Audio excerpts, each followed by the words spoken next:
San Diego, it's time to fire it up. From the beaches to the ballparks, from the Gaslamp to North County, no one knows America's finest city like he does. You can't just punt on a Manny Machado prime year.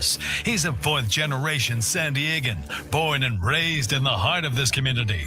Passionate, opinionated, and always bringing you the real talk on your teams, your city, and everything in between. Braden totally knows his stuff. He's ready for the next step. That guy is good. Live and local, it's the Braden Surprenant Show. But I think Braden's one of the up-and-coming young stars in the media game in San Diego. Now, here's your host, Braden Surprenant. What's up, San Diego? And a happy Monday to everybody out there in America's finest city. He's Frank Marchese. I'm Braden Surprenant. This is the Braden Surprenant Show, live and local each and every day from 10 to 2 on San Diego's number one sports station, 97.3 The Fan. Good to be talking with all of you. Good to be able to be talking about a Padres victory after yesterday.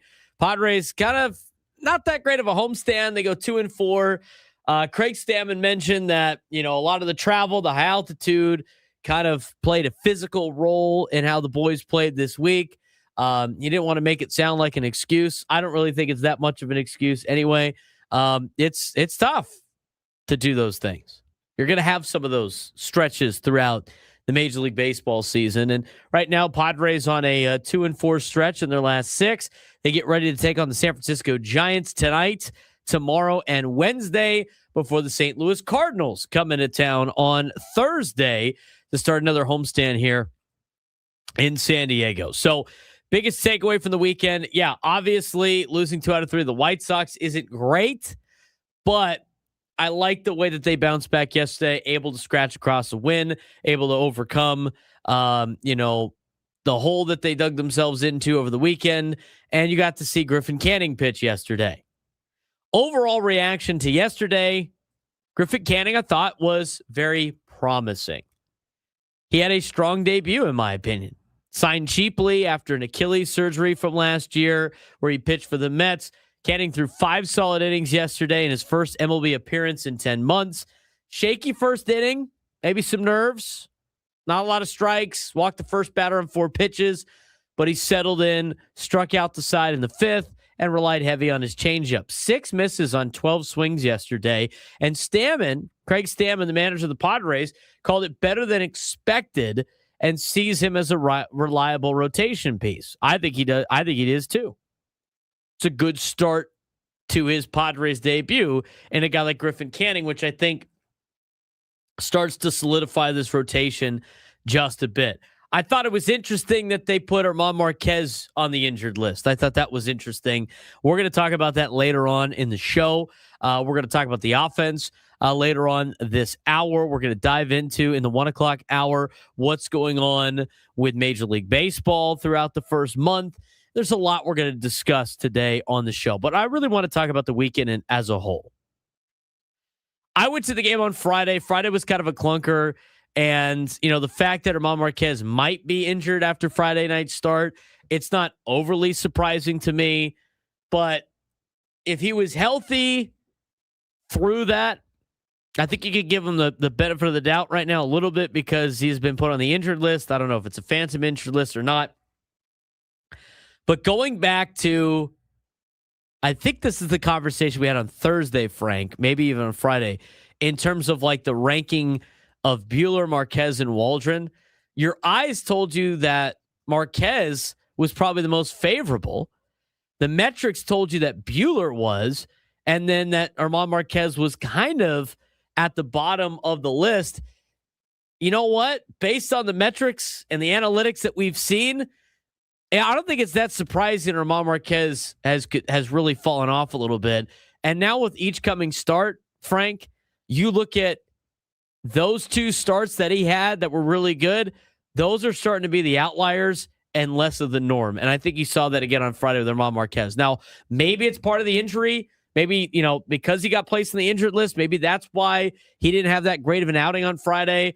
But as much as people got tired of and get tired of watching Walker Buehler have really good innings and really bad outings, I think Walker Buehler is treading in the right direction. I think Matt Waldron, after the start that he had and his last start is moving at least in the right direction.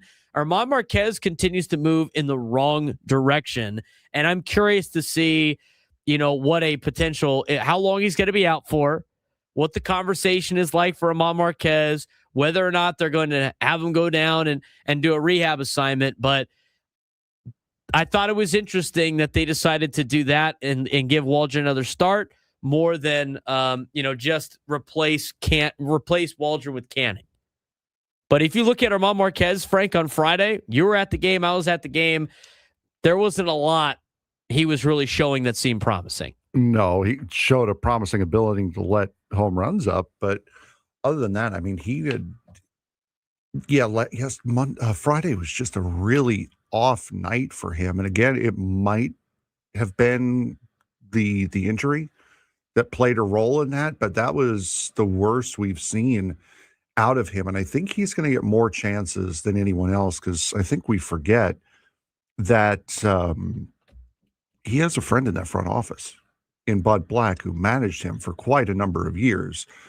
So I think he's going to have a little bit longer of a leash. I think he'll kind of do the same thing that we've seen the Padres do with Griffin Canning, and now we're seeing it with Lucas Giolito, where they're going to get that full time to work themselves back in and then make the decision later on down the road. But yeah, Friday was just a horrific game for German Marquez. That's the kind of game that knocks you back in the order a little bit.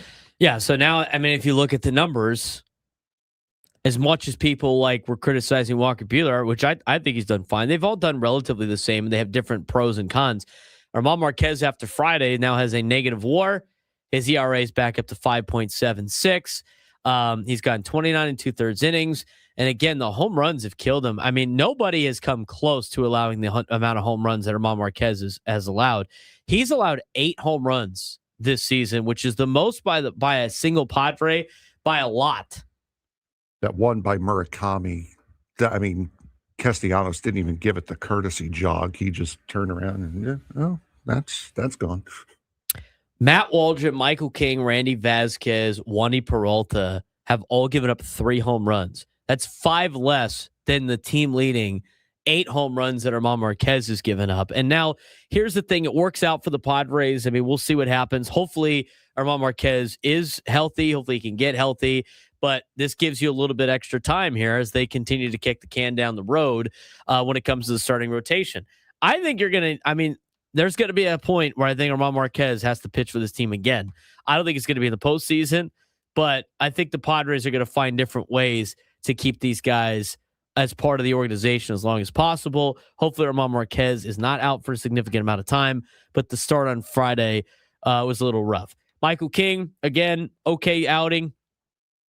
Out of Michael King, I thought he started off strong. Things kind of went away from him a little bit late. Padres give up the game on Saturday to, a White Sox team that, as much as the White Sox are not a very good baseball team, I will tell you this, Frank, this is why the saying goes, it's not who you play, it's when you play them. And the Padres got the White Sox at a time where they're playing really good baseball. They were red hot coming into the weekend. That's no excuse to not, play above your level of competition. But at the same time, that was a little bit better of a White Sox team than I think other teams are going to have to deal with either later on in the season or that have already dealt with them early in the season. I thought Saturday's game was okay. You could take whatever you want out of Craig Stammen's conversation yesterday about the team being fatigued, with playing at high altitude and traveling internationally and all that fun stuff. I'll buy it. I don't think this is like the team at full strength, but I think it was good for them to bounce back yesterday. And that leads us to Griffin Canning and what Griffin Canning did yesterday. Canning was great. 5 solid innings. We talked about his low strikes early, got him late. He gave you 5, gave up 1. I think Griffin Canning showed yesterday that he could be a promising piece to this rotation throughout the year. I know it's only 1 start, but based on a lot of the analytics of his outing, and we're going to get to that later on in the show in the 11 o'clock hour, I was pleased with what Griffin Canning gave you yesterday. And he's a guy that's going to have to be a 3 or a 4 in this rotation, maybe more of a 4. But I like where you're at with him. I think you can breathe a little bit of a sigh, not too much because it's only one start, but I think you can bring a little bit of a sigh of relief, Frank, after seeing what Canning did yesterday. Yeah, I think you got the Griffin Canning that you saw last year with the Mets. That's what you were looking for. Now, he said being in New York and just playing on a better team than what he was doing in Anaheim brought his competitive level up. So you're hoping that translated over here to San Diego, and it started a little shaky, as you mentioned. But for the most part, he pitched the way he did last year before he had that Achilles injury. So a solid start to the season for Griffin Canning, and exactly what you wanted to see out of his first start to the season. Other takeaways from the weekend. How about Mr. Consistent Miguel Anduhar? We're going to talk about Miguel Anduhar later on the 11 o'clock hour as well, or actually later on in this hour as well. But he has been the hottest, most reliable bat on this team. Kevin Acee wrote a piece on him today as part of his daily newsletter. And he brings in a lot of the stats of Miguel Anduhar, and we're going to have this conversation about, is it time to have Miguel Anduhar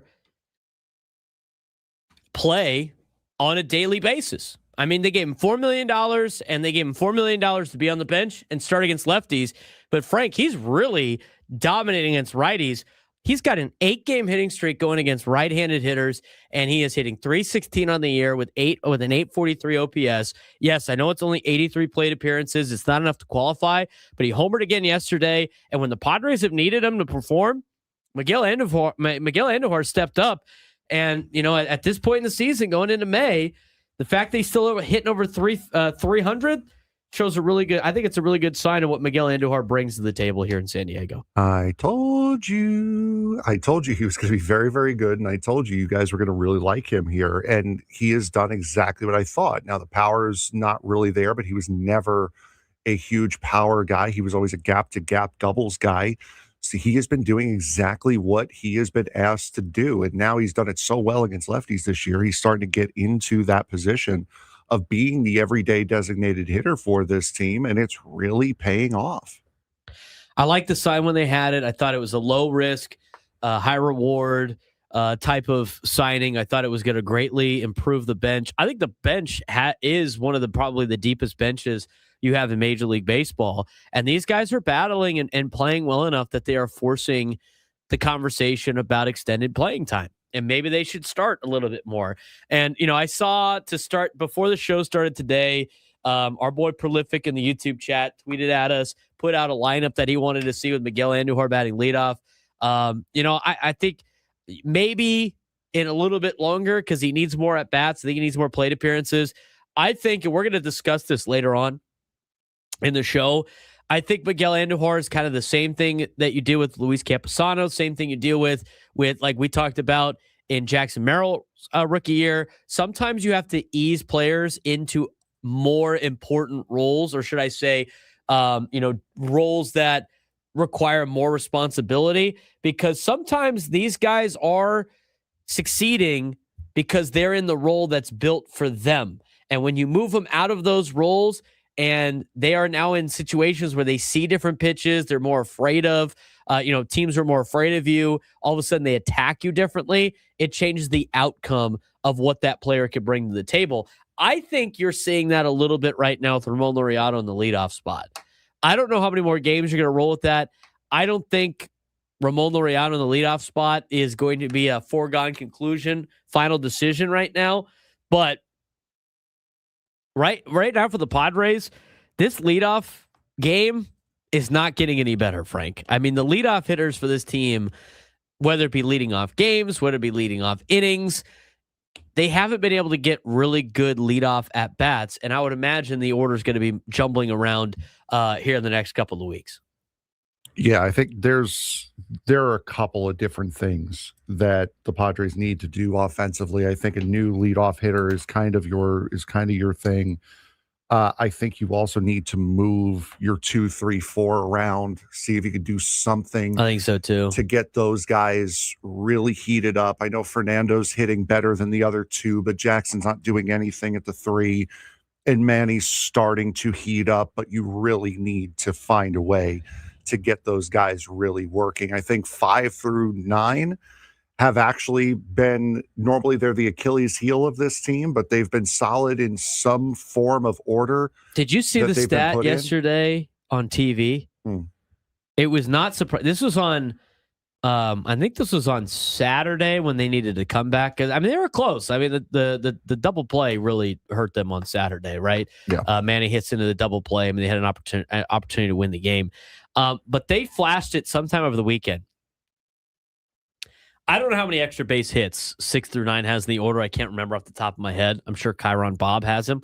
But the Padres, did you listen to this and tell me if you're surprised?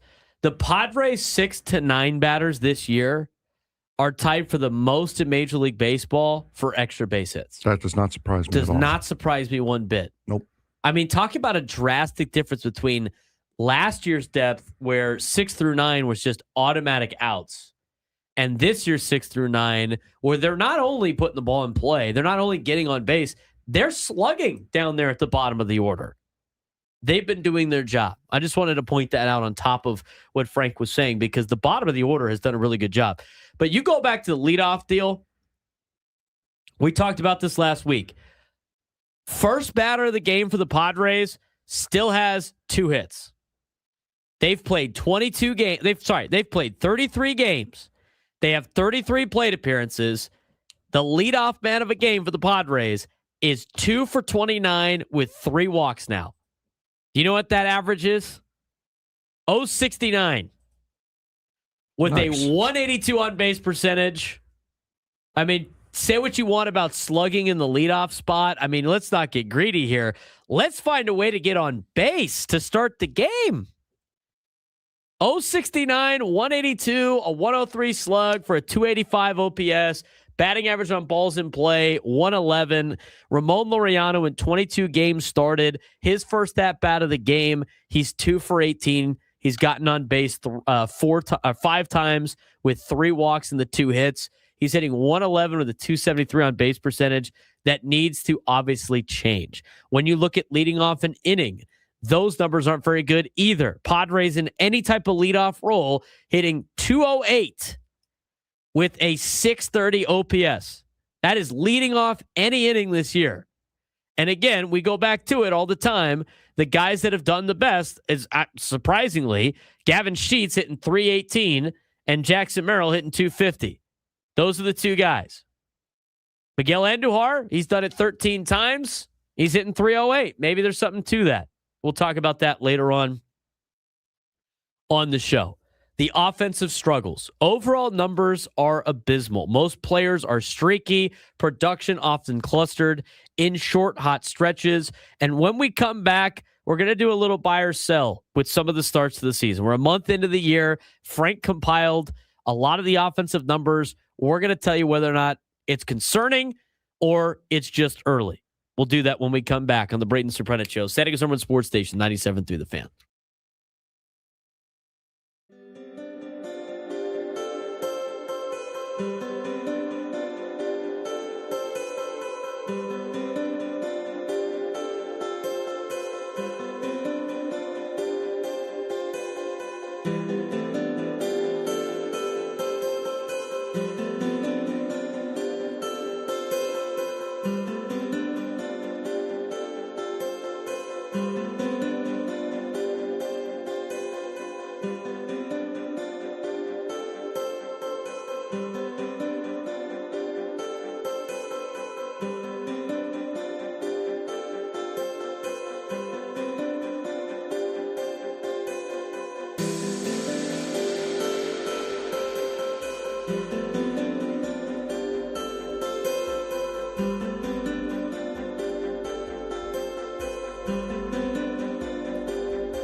10:24 on a Monday. He's Frank Marchese. I'm Braden Surprenant. We're the Braden Surprenant Show, live and local each and every day from 10 to 2 on San Diego's #1 sports station, 97.3 The Fan. Thanks again for joining us today. We appreciate you guys joining us each and every day. We're here from 10 to 2 every single day. We are live on YouTube. If you missed any part of the show, you could go back and watch on YouTube from the beginning. It's great. It's good stuff. Be sure to subscribe to our YouTube page. Again, I haven't reminded a lot of people. In the last couple of weeks, we went over 1,000 subscribers. We're trying to add more. Do us a favor. Go to youtube.com/@B_SURP and subscribe to our page. We got a lot more content out there. We're going to be talking about a lot of content today that involves San Diego. We record them on Mondays. Last Monday, obviously, I was driving back from Stagecoach. This Monday, we'll have a recap of the gold season. We'll talk about San Diego FC over the weekend. We have NHL update for the playoffs, NBA update for the playoffs. All that stuff gets posted throughout the week live on our YouTube page. If you're a member, you get access to it today. If you're not a member, then you get it on the usual day that we post the clip. We will also, as mentioned before, we do play them in between on commercial breaks. So we have a lot of extra content on our YouTube page. Go to youtube.com/@B_SURP and subscribe. It's free to do. It doesn't cost you anything. And when you go on YouTube, you will get all of our local-based content ready to go on the subscription page, which makes it a lot easier to access us. So if you like what you hear, if you like our show, if you want more Padres content throughout the day, don't have to go searching for it, subscribe to our YouTube page. We really appreciate it. If you're watching on 97.3 The Fans YouTube page, easy to find us. Go to the main page, youtube.com/@97.3 The Fan. When you scroll down, they have our shows. You can subscribe to all of our shows: Ben and Woods, Braden Surprenant Show, Gwynn and Chris, Sam Levitt, Matt Scraby.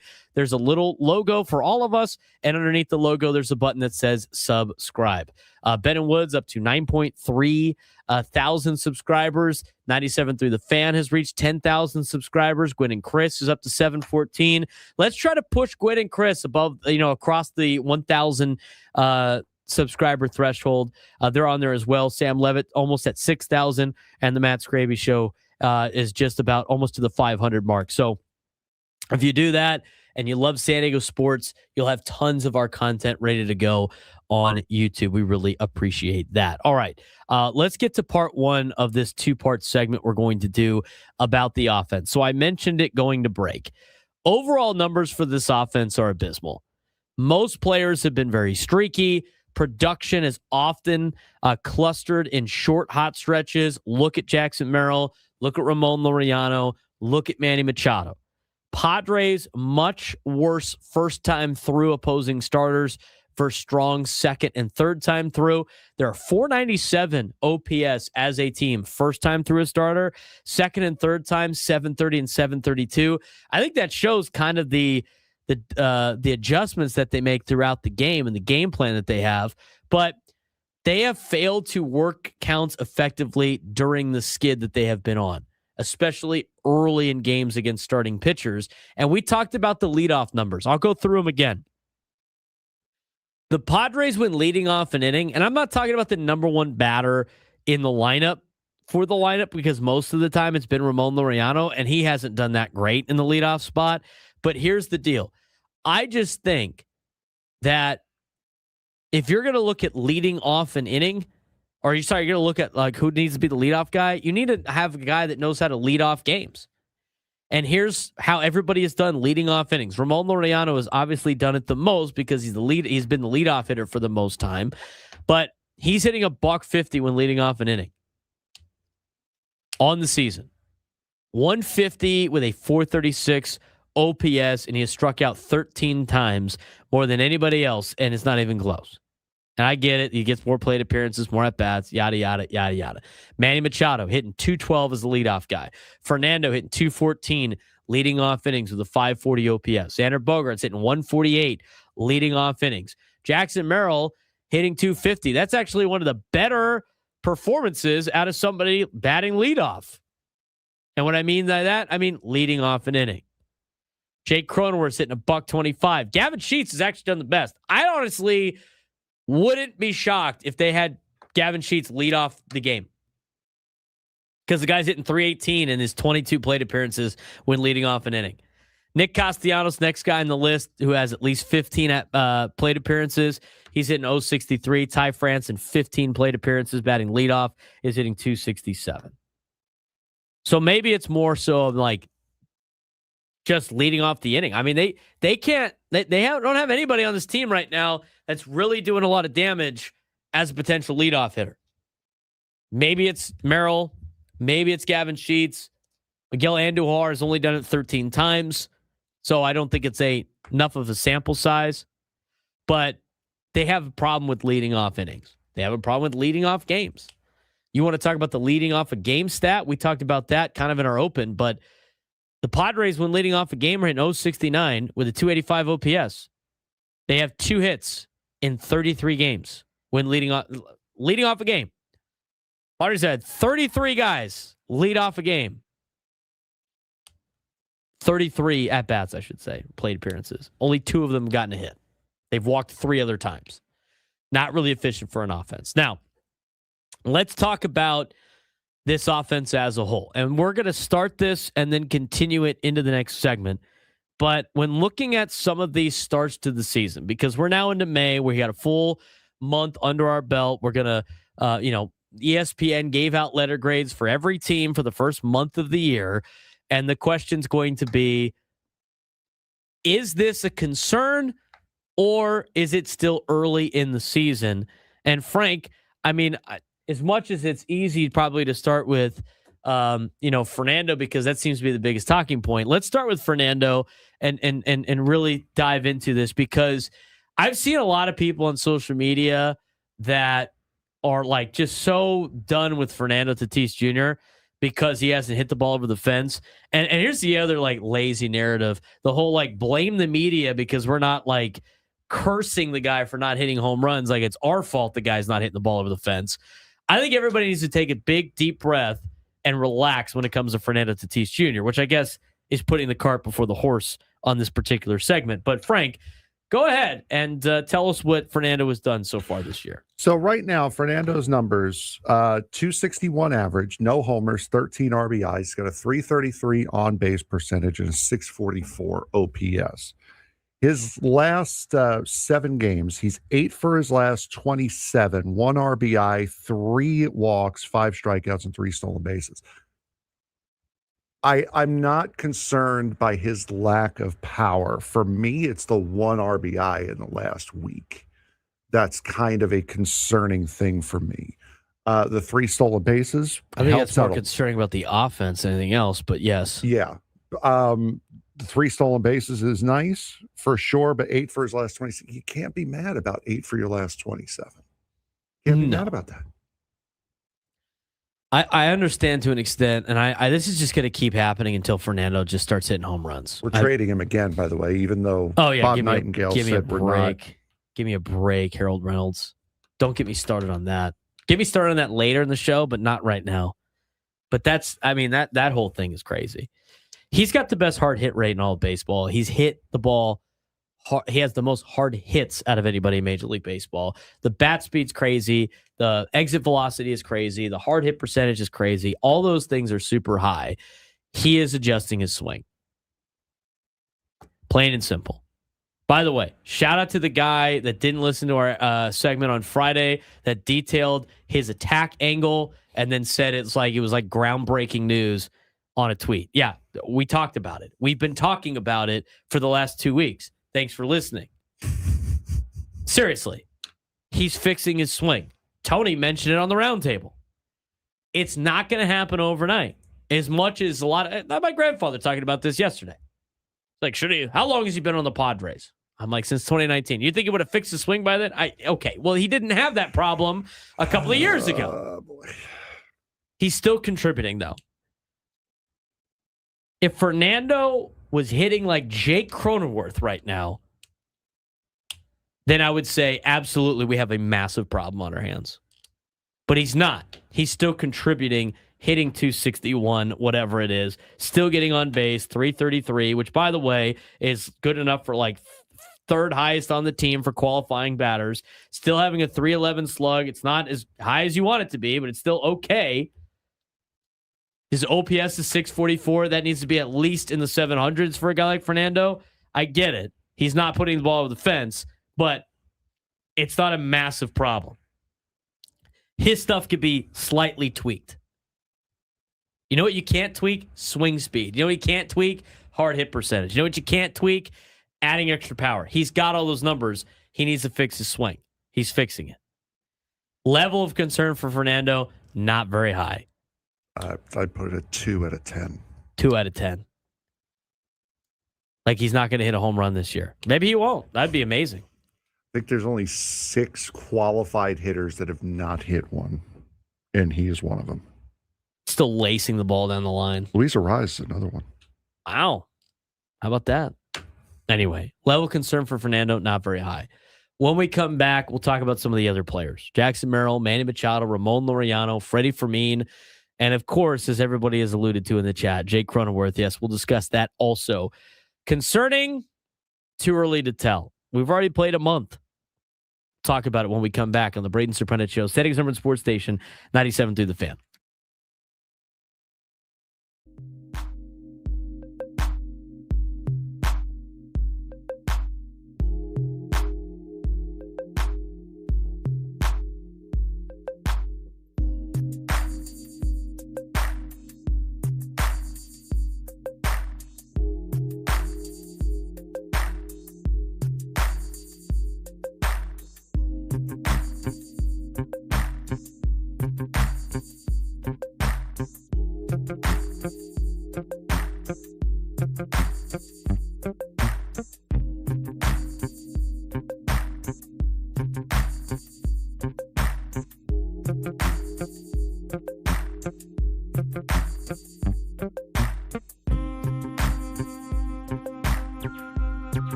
All guests on 97 to the Fan, join us on the SDCCU Fan Hotline. It's not Big Bang Banking, it's better. He's Frank Marchese. I'm Braden Surprenant. We are the Braden Surprenant Show, live and local each and every day from 10 to 2 on San Diego's number one sports station, 97.3 The Fan.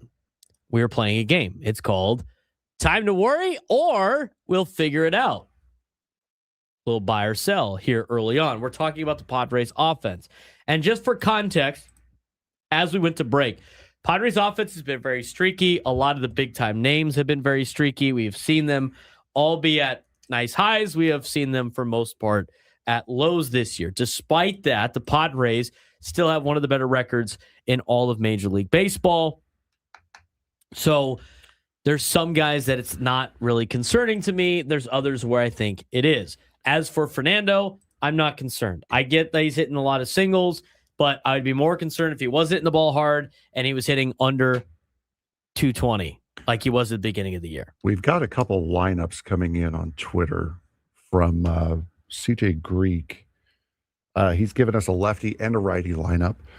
Lefties, Xander, Anduhar, Machado, France, Merrill, Tatis, Laureano, Campy, and Cronenworth. And then for righties, Sheets, Merrill, Xander, Manny, Ty France, Bryce Johnson, Fernando, Campy, and Cronenworth. Interesting. We'll talk about that later on the show. We will see your lineups. We will discuss them. Tweet at us at @B_SURP show. All right. Let's get to number 2. So I think Fernando's going to figure it out. Yes. Are you on the same page with that? I am as well. Let's move on to the next guy. Who do we got? Jackson Merrill is our next guy. On the season, batting .211, 3 homers, 15 RBIs, a .276 on base, and a .609 on base percentage. He's 6 for his last 28, 1 RBI, 2 walks, 6 strikeouts, a stolen base. He is starting from looking at his last 7 games, 6 for 28. He's starting to come around. But I don't think, at least from the eye test, his offense has not been like that big, like what we expected to see after his rookie season. He has been a lot slower, and this turnaround is coming a lot slower. Like he's getting all of his hits in one game and then going over for a week. Here's my thing on Jackson Merrill. Okay, I thought in his rookie year they did a really good job of protecting him. Mm-hmm. And what I mean by that is he got to hit near the bottom of the order and stay near the bottom of the order because he was having success as a rookie at the bottom of the order. That was back in 2024. He ends up being an all-star that year, has a great rookie season. Hit 292, 24 homers. Correct. Yeah, he slugged 500, 826 OPS. Guy had insane numbers. And if it wasn't for Paul Skeens, he would have won the Rookie of the Year. Now, leagues are going to adjust. And last year, I think because of the fact he missed so many games because of injuries. He only played in 115 games last year out of a full potential 162, and he was going to get days off, but he played 156 games his freshman campaign, if you will. And his sophomore year, he only played 115 games, which is hard to evaluate whether or not he was going to play his way out of that adjustment that the league made on Jackson Merrill. He finished hitting 264 with a 774 OPS. I mean, last year was kind of iffy. His WAR was cut in half almost because of the fact that he didn't play as much. And, you know, I think it's hard to evaluate year number 2. Year number 3, you know, he's off to a slow start. He's only played 32 games. I still think that's a small sample size. I'm not that worried about Jackson Merrill, but I'd be more worried about Jackson Merrill than I am about Fernando. And that's coming from a guy like Jackson who has already hit 3 home runs and has 6 doubles and has driven in 15 runs.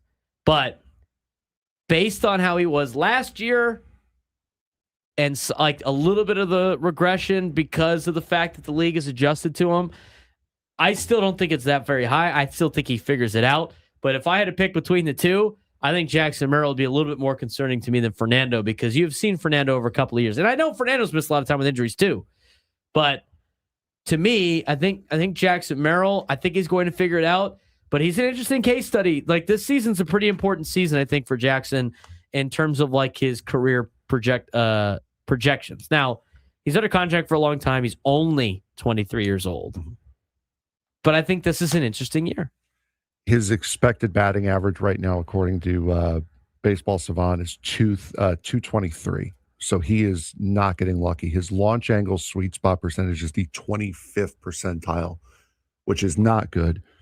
His squared up percentage, he is in the 2nd percentile, which is the opposite of where you want to be. So he is not hitting the ball well at all, and he's not expected to have much better results than he has. If I was at a 2 on Fernando, I think Jackson will get it figured out. I agree, but I'm at about a 6 with Jackson, because this is really concerning. He needs to be moved out of that number 3 spot in the order quickly. I do agree with that as well.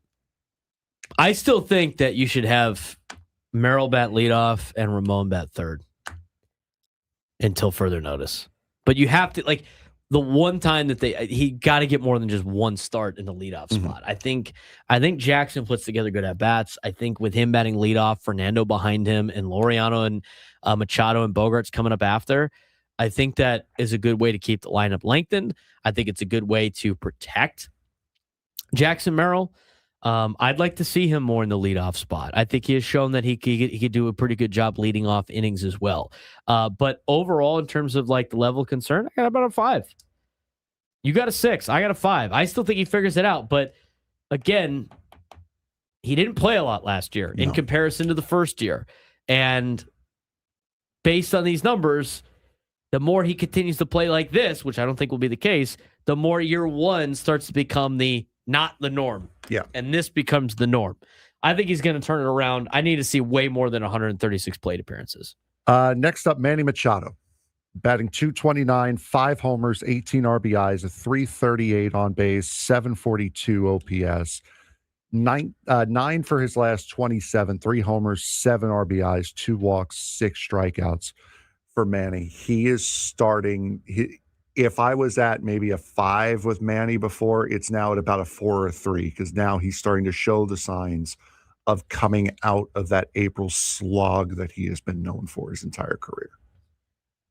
And somebody asked, like, Merrill batting leadoff with a 276 on base percentage. I'm going strictly off of what he does when there's nobody on and nobody out and he leads off an inning. Because I'm going to tell you right now, ain't nobody on this team that's a leadoff hitter. No. Is that a hot take? No, there's that is nobody one on this team as a leadoff hitter. Mm-hmm. So just based on like leading off an inning, what he has done in leading off an inning, yeah, I would put him near the top, because he actually has done very well in that particular role. And I don't think you could, as a lead, I think leadoff specifically, you can't evaluate what your on base percentage is when you're looking at, guys that are in different spots that have to do different roles. I think specifically when you look at what he has done in a leadoff spot, which would be coming up with nobody on base and no outs, out of everybody on the Padres, it's him and Sheets that have been the most consistent, and I'd rather have Merrill do it than Sheets. I don't really care what his baseball savant numbers say. I don't care what his on-base percentage numbers say. I care about what it is to be a leadoff guy, and right now there's nobody on the team that can be a leadoff guy. He's the one that has done the best when leading off an inning. I think you got to give him a chance. That's where I'm at with that. Back to Manny. No, I'm not concerned about Manny Machado, and I said this at the beginning of the year. I say it every year. Every single year, Manny puts together a year that is a high WAR season, and every single year he hits around 270, and every single year, in terms of home runs, he's close to 30, and every single year when it comes to RBIs, he's close to 100, a little bit over, a little bit under, and every single year when it comes to OPS, it's in the 800s or more, or around 800 or more. Until that falls off for an entire season, I'm not going to be worried about Manny Machado. And you said it right there, Frank. He's slowly starting to turn it around. He never does well in April. He's had a fluke season one time that he did very well in April. He does better in the middle part of the season. I'm not concerned about Manny Machado. If you look back, how many games did you go off of? That's 9 for his last 27. That's the last 7 games. He's 12 for his last 36, by the way. Do you know what a batting average that is? A 333 with a 1007 OPS. That is since the second game in Colorado. That's what his numbers are. He's going to turn it around. I have zero worries about Manny Machado. Next up, Ramon Laureano. Hitting 237, 4 homers, 18 RBIs, a 303 on base, and a 710 OPS. He's 4 for his last 24, 3 walks, 1 stolen base, 11 strikeouts. I'm starting to really get worried about Ramon Laureano from where he was at the start of the season. They threw him in the leadoff spot, and he has plummeted off a cliff ever since. I'm not worried about Ramon Laureano unless he continues to be the leadoff hitter. I think he needs to get out of the leadoff spot. You tried it out. You experimented with it. At the time, he was your best hitter on the team through a couple of weeks of the season. But since you moved to the leadoff spot, he has been not good. And it's time to move someone else there, because I think this team is better when Ramon Laureano is hitting. And if the fact that nobody can bat leadoff on this team, why sacrifice one of your better hitters to start the season and put him in the leadoff spot? If that's the case, you might as well just throw anybody up there and see if something sticks and let them be the first out of the game. Let Ramon Laureano hit in the middle of the order. That guy is a middle of the order hitter. When he was protected and he was hitting lower in the order, he was out there putting up numbers. Now, here's the thing. This is what I said to everybody that says guys at the bottom of the order need to be moved up. I think Ramon Laureano is the perfect example of why you don't do that. Mm-hmm. He was having all this success in the 7th spot. You move into the top 3, and guess what happened? Since he's gone to the leadoff spot, I believe, if I remember correctly, he was hitting 357. He's lost 120 points on his average since he's moved up to the leadoff spot. Correct. I mean, I bet you could look at his career splits. It's probably not that great. But there are certain players on every baseball team that are good in certain roles. To me, Ramon, anywhere between 3 and 7 should be where he's hitting. Somewhere in the middle. Somewhere where he's protected. Somewhere where he doesn't have to try to do a job that is not his job to do. So, I didn't mind the choice at the time. I thought if you were going to go with the approach of getting your best hitter as many opportunities as possible, at the time, I agreed with the decision. At this point in time, I think it's time to move on from Ramon Laureano in the leadoff spot. I'm not going to sit here and say it was dumb to do that, because it wasn't. At the time, this is not like Monday morning quarterbacking. This is, all right, we've seen enough data. We've seen enough of Ramon Laureano in the leadoff spot. At the time, it seemed like a really good move. I still agree with the decision. It's time to move somebody else into that spot, because you got to get Ramon Laureano going. So, concern-o-meter with Ramon Laureano. If he's batting leadoff, 7. We have a problem here, because this guy was brought in to be a hitter. If he's not batting leadoff, it probably goes down to a 4. Not as much. I know that sounds crazy, but the numbers are the numbers. When we come back, we're going to talk about what's going on in Lake Elsinore Storm a little bit. Prospects on the way. What's Lucas Giolito up to? We'll get a report when we come back as we are joined by Josh Richardson, Lake Elsinore Storm broadcaster of the Braden Surprenant Show.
Round number 2 of the Braden Surprenant Show on a Monday.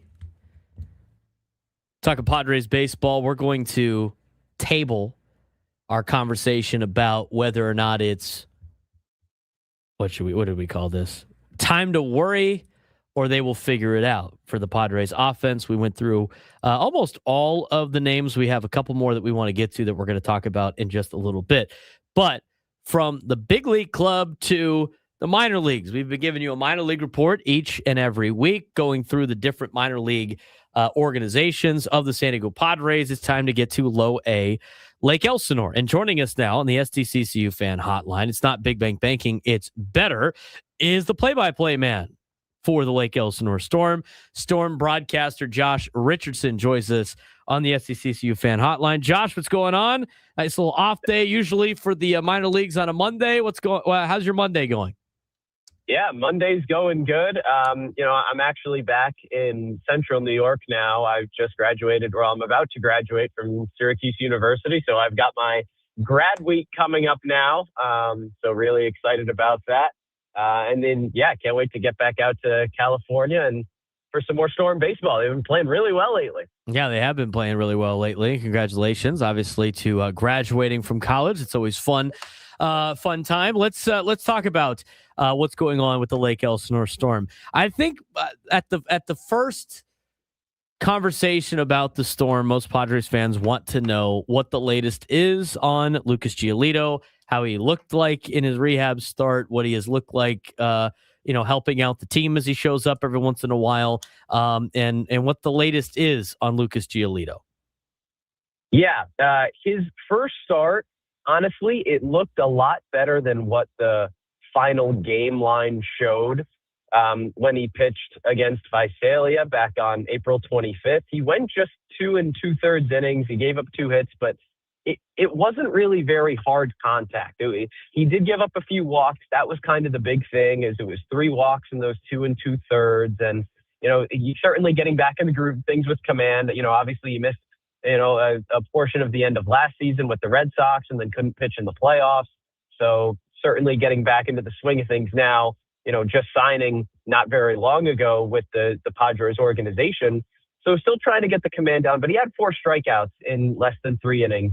So he pitched pretty well there. Against Ontario, he went a little bit longer, went over 4 innings, had 6 strikeouts. Again, I really don't think at this point, looking at the final line and just kind of going off of this is how many hits, this is how many runs he gave up.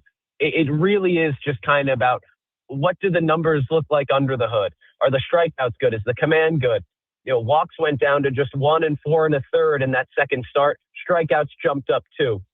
What those kind of things are looking like is a really good way of kind of judging, how soon he could be back up with the major league club. And I think there's been some definite improvement from that first to second start. And I think that's just going to continue to grow and grow as he really starts to get back into, just kind of the routine of pitching throughout a minor league and then major league season. Has he mentioned at all how he's felt after the last 2 starts? Yeah, he said that he felt pretty good, and especially after that first start, he felt pretty loose and ready to go. Just kind of excited to be back out there. It is kind of a waiting game of where is he going to sign, and especially after the season has already started about a month or so at that point. But I think he's happy to be back out there and getting ready to just get back up or really get down to San Diego pretty soon. We're talking with Josh Richardson. He is the play-by-play man of the Lake Elsinore Storm, giving us a report on the low A affiliate of the San Diego Padres, longtime minor league affiliate of the San Diego Padres. Lucas Giolito, obviously on the rehab assignment, is storyline number 1. In terms of top prospects, the one that I think a lot of Padres fans are paying attention to, of course, high draft pick from not too long ago in Cruz Schoolcraft. Obviously, his underlying numbers don't look very good. He had a rough outing in his first outing, but I think he has bounced back since then. What has Cruz Schoolcraft done so far for the Storm this season? Yeah, those first couple appearances for Cruz were definitely on the downslope of things. Command was a really, really big problem to start off the year. In his first start, just went the 1 inning, 4 walks, 4 hits. A lot of it was just, it was either out of the zone because he couldn't locate it, or it was right down the middle. as the season has gone on, it's gotten a little bit more promising. Against Stockton, 3 innings, just 1 earned run, struck out 3. It started to get a little bit better. Against Visalia, went 3 innings again, and then against Ontario, back on the 1st, he went 3 1/3. It was his longest start of the season. So the biggest thing for him is, he's still a very raw prospect. He's 19 years old, coming out of high school.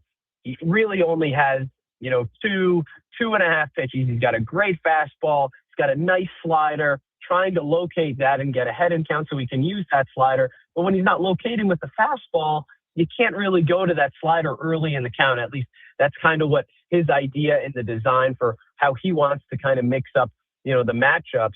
It's getting that changeup to a spot where he's comfortable throwing that, at a solid minor league level, throwing it for strikes, throwing it for swing and miss, throwing it to get some weak contact and keep it on the ground. He's somebody that can be really, really good. He's 6'8", he's 230 pounds. He's a lefty. He's everything you would look for out of, a top prospect to pitch at this kind of a level.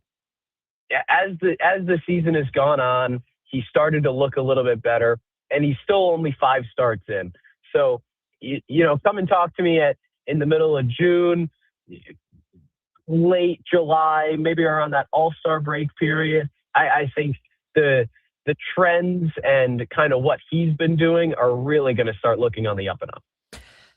You look at the top 10 prospects for the San Diego Padres, and a lot of them are in Lake Elsinore right now. Obviously, you mentioned Cruz Schoolcraft, but also Humberto Cruz, Jorge Quintana, Ty Harvey, Ryan Weidman, Cale Fountain, all part of the Lake Elsinore Storm. But 2 that I want to address right now, somebody that I have gotten to see a lot as a player when he played at the University of San Diego before he ended up transferring. Justin Acricio's off to a great start, but also Cray Lott had a great day yesterday or over the weekend, going 5 for 5 against Ontario. These are some of the guys that are not part of the top 30 prospects for the San Diego Padres, but are showing off some impressive skills at the lower levels. What does this say about, what AJ Preller can do with some of the talent you guys got there in Lake Elsinore? Yeah, and how about the clutch factor with Quay Lott as well in that game against Ontario? Because one of those home runs that he hit was with the Storm down to their final strike. So he can perform in the big moments too. But, since he's come on the team, and it's unfortunate because, he really stepped in. Cale Fountain out for the season with a shoulder injury. So that's really where Lott has kind of found his place. But to kind of bring that guy up and to have that kind of performance early on, it would be nice to see if the bat can kind of keep up. But, he's off to a really good start. You mentioned Justin Acricio as well. He's hitting really well. He's got 3 home runs this season. Connor Westenberg isn't even on the top 30 prospects, and he's hitting well over 300 with 14 stolen bases. A lot of guys that, maybe haven't gotten the recognition at the minor league level that they maybe necessarily deserve. But I think it really does speak to the development and what the Padres have been able to do.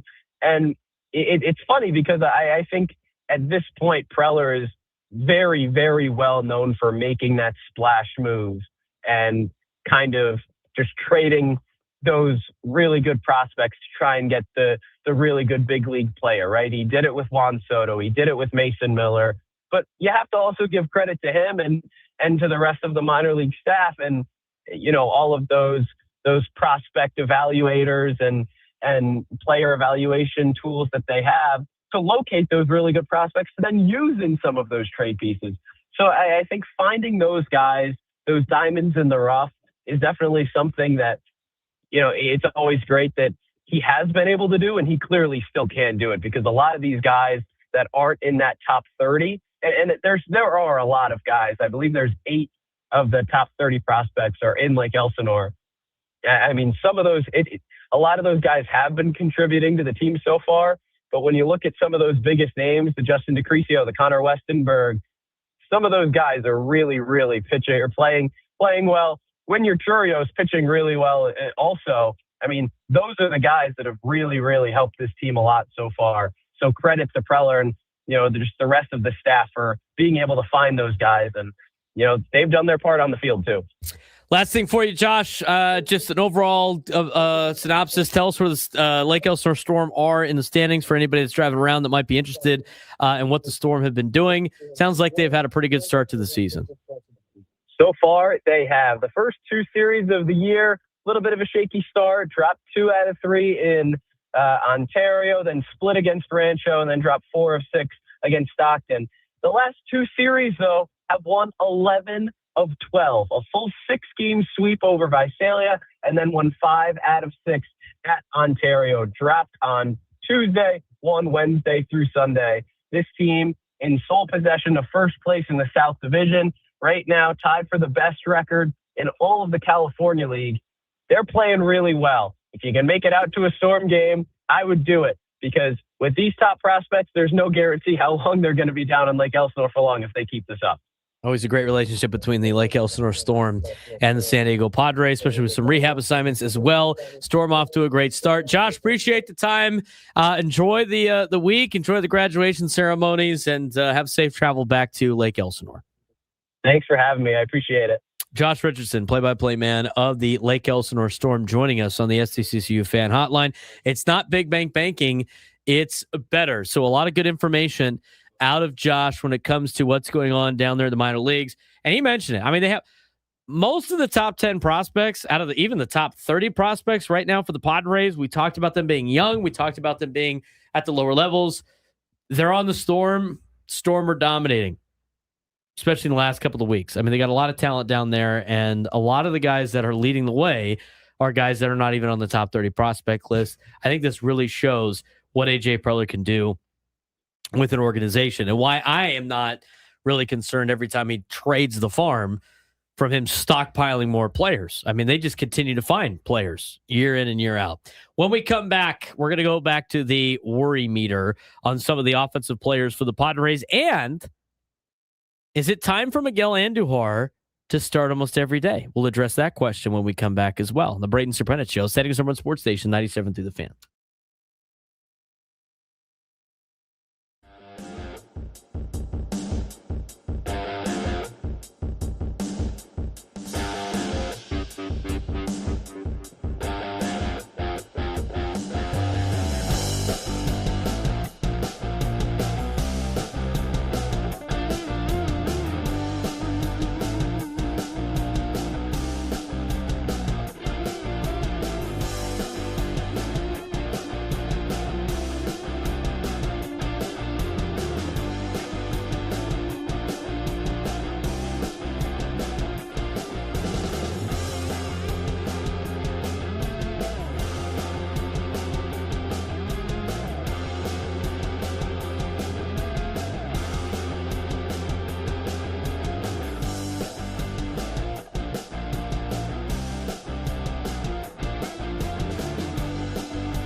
11:18 on a Monday. Just talked about the Lake Elsinore storm a little bit, and just kind of to recap, Frank, on what we heard from Josh, the play-by-play man of the Josh Richardson of the Lake Elsinore storm.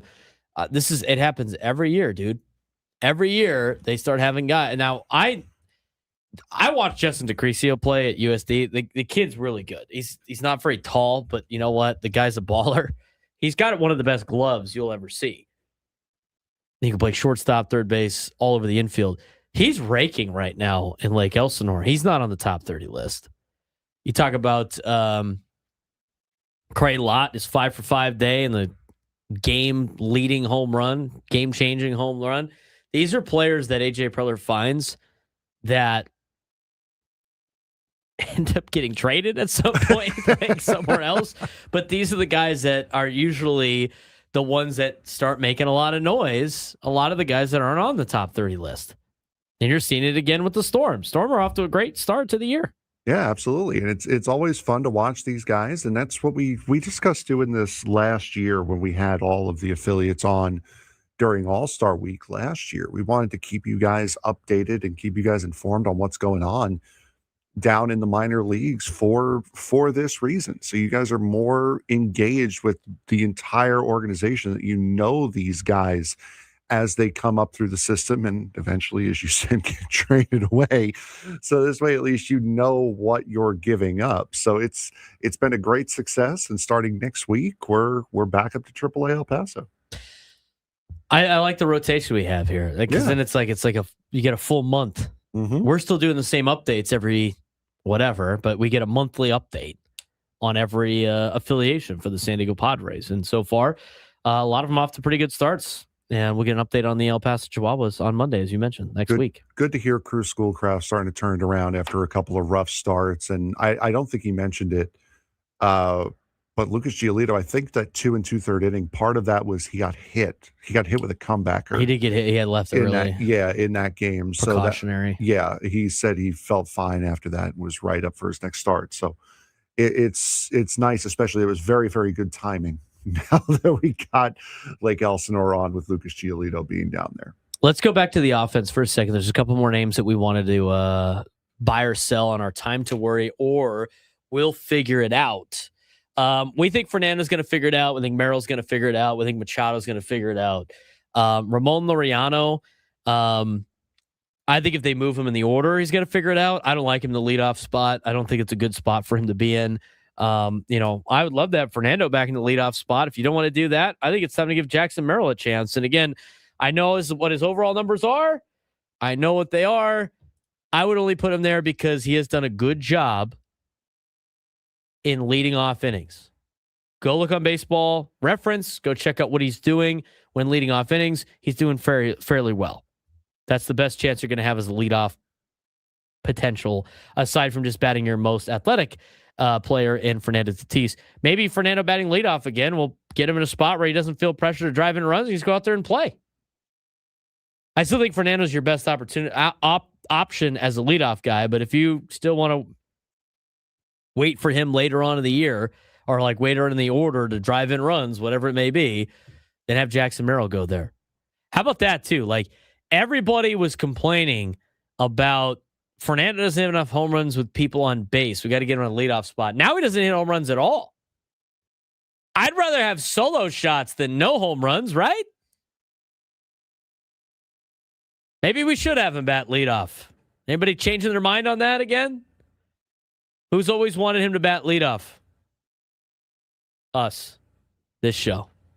Maybe you should put him back there. What's the saying on the show, Frank? Right, but too early. That's right. Maybe we'll see it again. All right. 2 final players on this list. Yeah, this one has been kind of surprising now that he's kind of taken on the everyday role for this team. Freddie Fermin, only batting $170, no homers, 3 RBIs, hitting .292 on base percentage and a .537 OPS. He's 5 for his last 29. That's over the last 2 weeks, with 1 RBI, 2 walks, and 5 strikeouts. And if you look at his Baseball Savant page, there's a lot of blue when it comes to the batting categories. His expected batting average is $195, slugging percentage is .271. His average exit velo is only 87.2. So it's not been a good welcome to the everyday catcher role for Freddie Fermin this season. Let's talk about this for a second. You know, Freddie Fermin has always been a backup catcher. Yes. Correct? Mm-hmm. Now, in his defense there, let's make sure this is perfectly clear. Has he always been a backup catcher because he is a backup catcher, or is it because the fact that, I don't know, Salvador Perez is in front of him?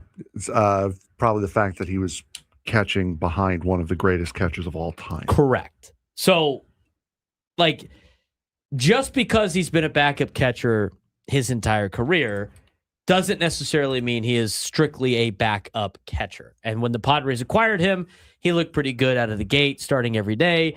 He was a dog for the Kansas City Royals. I still think he's a dog. I still like Freddie Fermin. I think he could be a really gritty player for this team. I like him behind the dish, all that. But you really took a chance on him because you thought he could potentially be a starting catcher. Because why? He sat under the Salvi Perez learning tree for so long. You also didn't know what you were going to get out of Camposano. That's more what I was going with. Correct. Fouls. Like, you didn't have anybody, right? And you didn't think, based on the track record so far, was Camposano couldn't be a starting catcher. Or maybe you were having second thoughts about Camposano being a starting catcher, right? Mm-hmm. Well, now you have a situation in which Camposano can kind of be a starting catcher. I think he has earned the opportunity to try to be the starting catcher of this team. What's been the biggest problem with Camposano? It's like, oh, well, he hasn't really handled the pitching staffs well, couldn't throw anybody out. He's been pretty good defensively. And his offense is where it's better than expected. I mean, I'm sure it's going to come down a little bit. And I know I'm the biggest advocate of let guys play in the roles that they're designed to be, but Luis Camposano was a high prospect for a long time. This was supposed to be like the catcher of the future for a long time. And now he's showing he might be. So my level of concern, I am concerned about Freddie Fermin and hitting for an entire year because he hasn't really transitioned into the starting role as well as I think the Padres expected him to. That's the bad news. The good news is Luis Camposano is playing like a starter. So for me, a little concerned about the stick because Fermin has always had good numbers throughout his career. He's always had good. He hit 281 his first full season as a backup catcher. He hit 271 in 2024. Last year combined with Kansas City and the Padres hitting 251. He's only hitting 170 right now. And I find it interesting that you look at last season. He's hitting 255 for the Royals last year with a 648 OPS, kind of pretty solid. As soon as he went to a role in which he had to start every single day or become the everyday starter, his numbers went down for the second half of the season with the Padres. And then they've gone down again. So if he continues to be the starting catcher, my level of concern is very high for Freddie Fermin. I don't necessarily know if he could do that from a hitting perspective. But with Luis Camposano, and they're almost trading reps now. It's not like Luis Camposano's playing like every 2 days, like every 3 days, 3 or 4 days. No, they're in full platoon now. They're in full platoon mode. I would start favoring getting more starts to Camposano and less to Fermin. Let Fermin be the role he's always been, which is a backup catcher, and see what you got out of Luis Camposano. And if not, go back to the platoon. But if they don't do that, high level of concern for Fermin on the offense. If they do that, I think he'll figure it out. I think he's going to go back to being a good hitter that he was. A solid hitter. Not a great hitter, but a solid hitter. Something that you can work with as a catcher, Frank. That's how I view that situation. You're not going to see numbers on his Baseball Savant page because he doesn't qualify. He hasn't had enough at-bats, especially on the hitting. But, I mean, I'm trying to just gauge, like, all of his offensive numbers. He's either 30th percentile or lower.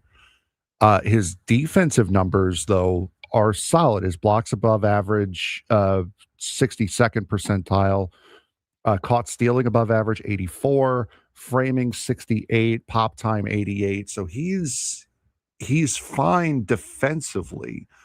Offensively has really not come around for him at all. And now you're at a point where he might be the backup stopgap for Ethan Salas, who's looking very, very good. And if he continues this way, he might end the season in AAA El Paso. So I'm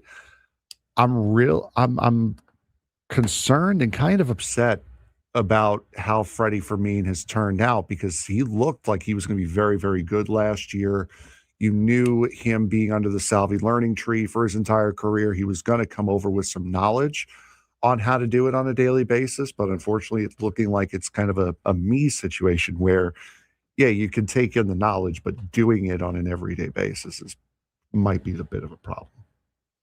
How about the catching situation in general for the Padres from a year ago to now?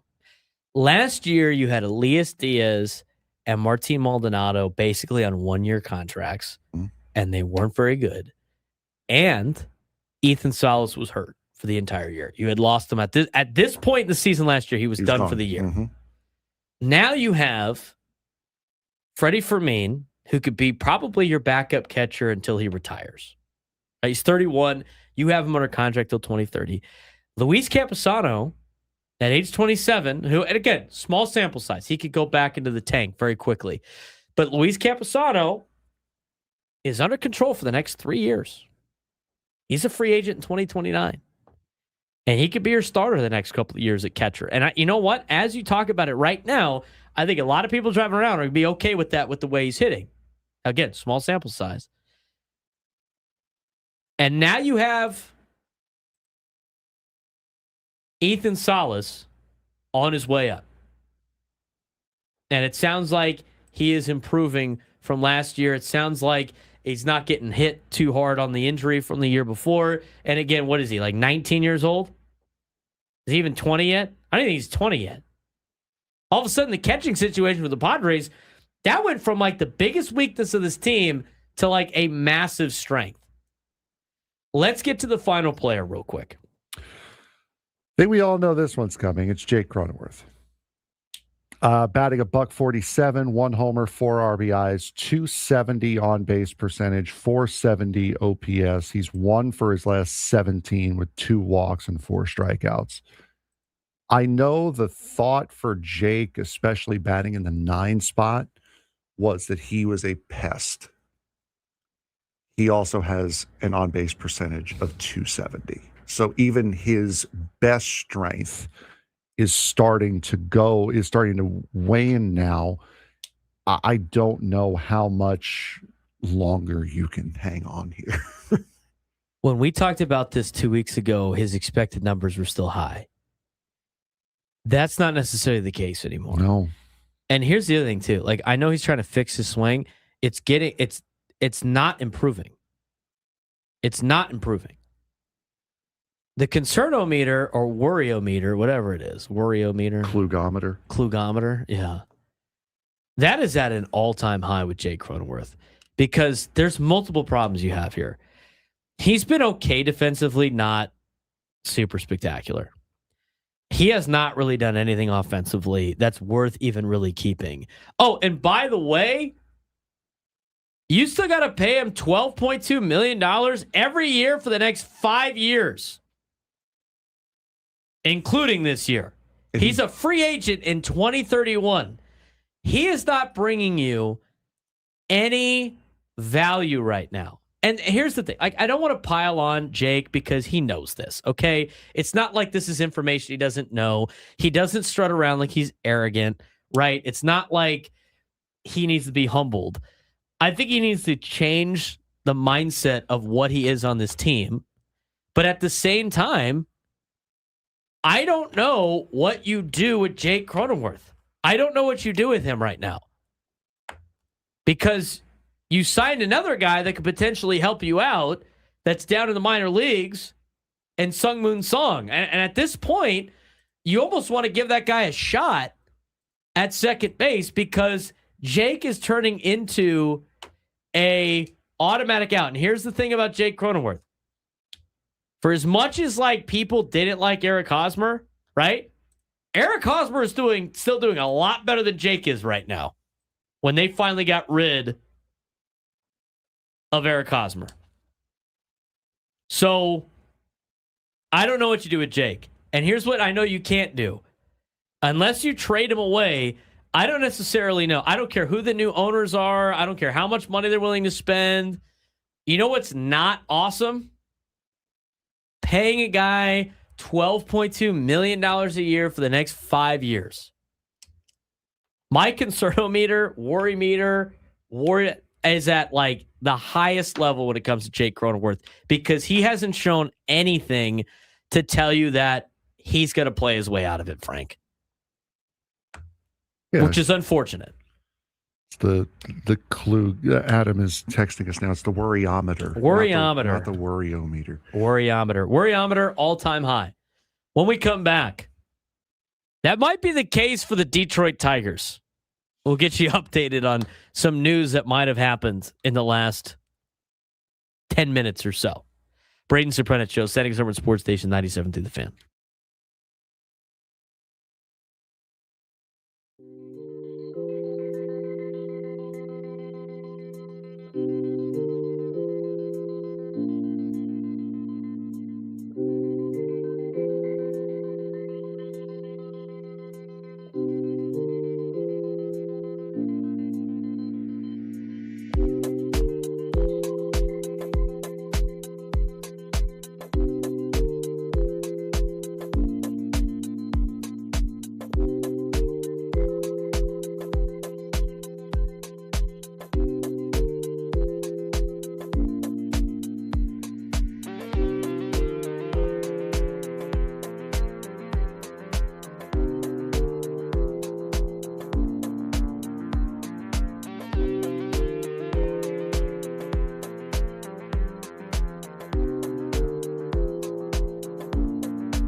11:40 on the Fan. We got some news with the Detroit Tigers that we want to get to. But first, he's been waiting on hold long enough. We had the guests. We had some other things we had to talk about. But we do got to give the man his window of opportunity here. Derek in La Mesa. Fresh off of his travels to Oregon. Maybe he's still up there. Who knows? Derek, what's going on, man? How's your Monday? What's going on, brothers? It's another glorious day. 65 degrees in the greater Salem, Oregon area of our country. Having a great time. Quick take on the Padres and their hitting woes, and then I actually have a history lesson for Frank. So, I'm as frustrated as anyone, Padre fans. Like, we can't hit. Toddy's not hitting home runs. Cronenworth can't hit. Merrill's struggling, on and on and on. And I agree with all of you that feel that way. But you know what? To not be a rose-colored glasses guy, I gotta kind of be a little bit. I mean, despite the embarrassing 2 out of 3 loss to the ChiSox, I mean, Padre fans were still winning. And I know what everyone says. Well, when the stars start starring, we're going to smash everyone. But remember, people, it's 162 games. So I can almost guarantee you, when the stars start starring, with regards to the hitters, we're going to win a game 12-11, hopefully, where Toddy hits 2 home runs, and Machado goes 3 for 4, and Merrill gets 2 hits, and Cronenworth hits a big home run, and then the pitchers will struggle. This is the game of baseball. It sucks. It's frustrating, and I am frustrated, but let's enjoy the fact that pretty much we're still winning at a pretty good clip, and the last time I checked, they were on schedule to win 100 games. I don't think we will. But let's not get greedy here, people. We're still winning. What are your thoughts on that? But Crony, man, brother, he's killing me as much as I like him, right? Yeah, he's not doing very well. But you know what? It's Derek. You're right on a lot of those things. I mean, during the course of a 162 game season, the odds of all these guys clicking at the same time are very slim. Now, for the history lesson, Derek, it's time for the history lesson. Yeah, 100%. So, Frank, here we go, brother. According to legend, in the late 1200s and 1300s, bakers, like bread guys and stuff like that, they faced heavy fines and punishment if the goods that they baked were light with regarding weight, right? Mm-hmm. So they decided to start making sure that they wouldn't face these fines by giving an extra item in the goods that they produced, right? So this is kind of where in lore the term baker's dozen came from, right? Baker's dozen. So my question for you, Frank, is what number is associated with a baker's dozen? That would be 13. Frank, you know what? You're a really smart guy. And that is correct. The number is 13, baker's dozen, right? Mm-hmm. So it's amazing. Arson Fudge hit number 13 yesterday, which is crazy. Not in and of itself. It's the coincidence. But in addition to Arson Fudge hitting number 13, that also happens to be one more home run than the Metropolitans have wins. That's correct. The Metropolitans have a dozen wins, and Arson Fudge has a baker's dozen in home runs. Is it possible, Frank, that Arson Fudge could out-homer the number of wins that the Metropolitans have in 2026? You are not going to get me. You are not going to get me to make fun of the Yankees today. Oh, man. He's not happen. Taking the bait. Derek, appreciate the phone call. That was good. That was good. That was so good. For those, you know what, Derek, though, before Frank says this, and we got to get to the sports thread. You know what, Derek? The Mets did hang a banner over the weekend, Frank. Yep. Did they not? What did the banner say? Won 2 games in a week. Won 2 games this week. Big round of applause for Frank's Metropolitans. But yes, Aaron Judge does have more home runs than the Mets have wins. Yeah, you will currently. not get me to make fun of the Yankees today with the news that came out. For those of you who haven't seen, longtime New York Yankees radio broadcaster John Sterling passed away today. And love the Yankees or me, hate them. You cannot deny pure entertainment value. And that's exactly what John Sterling brought every single time he called a Yankee game. It was always fun to listen to Sterling when he would call games. Me and my mother would always do the "Oh Curtis, you're something sort of grandish" home run call every single time he would hit a home run with the Mets. So yeah, that was a big loss, not just for baseball, but for broadcasting as well today. So I will not be making fun of the Yankees today. He had a great home run call for every Yankee that came through, always. I mean, I still know it's Labor Day. Like it's so funny. Like all rise of them, for the Judge. All Rise for the Judge was a great one. The Yankees win, and then of course you have the Red Sox fans and David Ortiz making fun of it with the Yankees lose. Mm-hmm. But yes, he's a legendary broadcaster that people are going to remember in New York for a very long time. I mean, New York gets a lot of broadcasters, and I heard this on Westwood One Sports today. Not a lot of broadcasters are going to be remembered for as long as John Sterling will be remembered in that town for what he had done. And he still was pretty, was he at his top of his game in his 80s? No. But I tell you what, he was still, for all things considering, his last couple of years, still traveling with the team, still being on he was doing a heck of a job as the broadcaster for the New York Yankees at that age. What a wonderful career. And of course, kind of an unexpected passing today. So thoughts are with the Yankees organization, the Sterling family, and everybody who was touched by John Sterling as their play-by-play man, listening to games on the radio in New York. 36 years. That's amazing. Mm-hmm. On to other news in baseball, because we teased this, and then we're going to get to the sports thread. Cody Stavenhagen, who reports on the Detroit Tigers from The Athletic, senior writer at The Athletic covering the Detroit Tigers, he had tweeted this out 12 minutes ago. Tarek Skubal is going on the injured list. He has loose bodies in his elbow and will need surgery. Unclear on the timeline for now. According to Stavenhagen, then after, the next tweet he put out was, AJ Hinch, the manager of the Tigers, said Skubal's arm locked up again during the game last night. The hope is that this will be an easy process and procedure.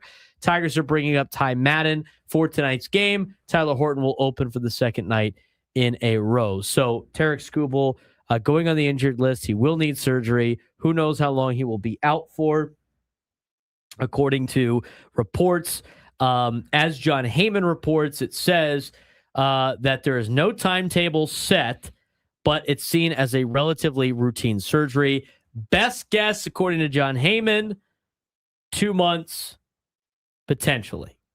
So Skubal might be missing 2 months going into a free agent year, if you will, at the end of the season. So tough news for not only Tarek Skubal, tough news for the Tigers. That's a big blow as we are 1 month into the season. We're going to talk about that from a Major League Baseball standpoint later on in the show today. But it is time to figure out what else is going on in this world of sports. It's time for today's sports thread. You know that group chat? The one that's always blowing up with the biggest sports takes, debates, and breaking news? You got barbecue back there, and you didn't invite me? Yeah, we've got that too. Welcome to the Sports Thread, where we break down the top 5 stories in sports, just like you would with your crew. Oh, no! Disaster! What a bad idea! No filters, no silence, just real talk. All right, Frank, what we got going on today? What is my nickname for the Minnesota mascot? What is your nickname? Yeah. Minnesota University. Oh, the Golden Gophers. Yes. Number 1. This is definitely a Golden Gopher moment. Minnesota Golden Gopher starting quarterback Drake Lindsay was arrested in Arkansas on charges of underage alcohol possession and use of a fake ID after admitting to both at a bar. Was he at Stagecoach too? The 20-year-old coming off a strong freshman season was released today after posting bond, and the program says it will handle the matter internally as Lindsay awaits upcoming court dates. While not a major legal case, it's an off-field distraction for a key player heading into the 2026 season. How much should off-the-field incidents like this impact a player's standing with the team, especially when it involves a starting quarterback? I mean, how many college kids get popped for using a fake ID and underage drinking? It's funny, though. It is funny. It's just like, Brendan Sorsby is fighting for eligibility after gambling and getting popped for gambling. At this point, like, probably a slap on the wrist, I guess. An underage adult drank underage. Next story. On to the next one. I don't know. I wouldn't really punish them that much. If you're going to do this, this is me as the Golden Gopher. Next time you do this, because you're going to do it again, next time you do this, can you find a better ID? How much money we're paying you to be the starting quarterback here? You can't get a better fake that's not going to be called out by some stupid bar hopper, a freaking bar bouncer. People probably know who he is anyway. That's the other problem. These guys are so famous now. Like, can you really use a fake guy? It's like, oh yeah, really? You're not the starting quarterback for the Minnesota Golden Gophers? Go Aztecs is in right. Minnesota? Go Aztecs is oh no, it was in Arkansas. That was in Arkansas. Go Aztecs, absolutely right. He should have used the McLovin ID. Number 2. Like the high school kids are getting popped for that at Stagecoach. I'm just like, that's where you want to try your fake ID? Come on. The Baltimore Ravens are taking a wait-and-see approach with undrafted quarterback Diego Pavia, who arrived with a major college production and some questions. Despite being a Heisman finalist, Pavia went undrafted and now finds himself competing for a roster spot, with Coach Jesse Minter making it clear the opportunity is there, but nothing is guaranteed. Pavia's resume includes elite numbers at Vanderbilt, but concern about his size, age, and past decision-making linger as he battles for a backup role and tries to prove he belongs at the next level. How often do we see highly decorated college quarterbacks like Pavia overlooked, and what really determines whether that chip on the shoulder translates to NFL success? He's not going to... I would be shocked if he starts a game in the NFL. I would be shocked. He's already older than everybody else. He already has a bad attitude. He's not very big, and he was solid in college, but he wasn't that great. And he's so involved with himself. I don't know how he's ever going to have success in the NFL. By the way, foul on the Baltimore Ravens for inviting Diego Pavia to their mini camp instead of their regular-sized camp. That's a foul on you for making that joke. He draws the foul. Everything about the Diego Pavia situation is laughable to me. I mean, if you're the Ravens, you can't not take a chance on a guy when you can invite people to camp. But like, come on, man. He was at he had antics at New Mexico State. He had antics at Vanderbilt. He had antics with the Heisman. He had antics with the whole, like, I'm not picking an agent.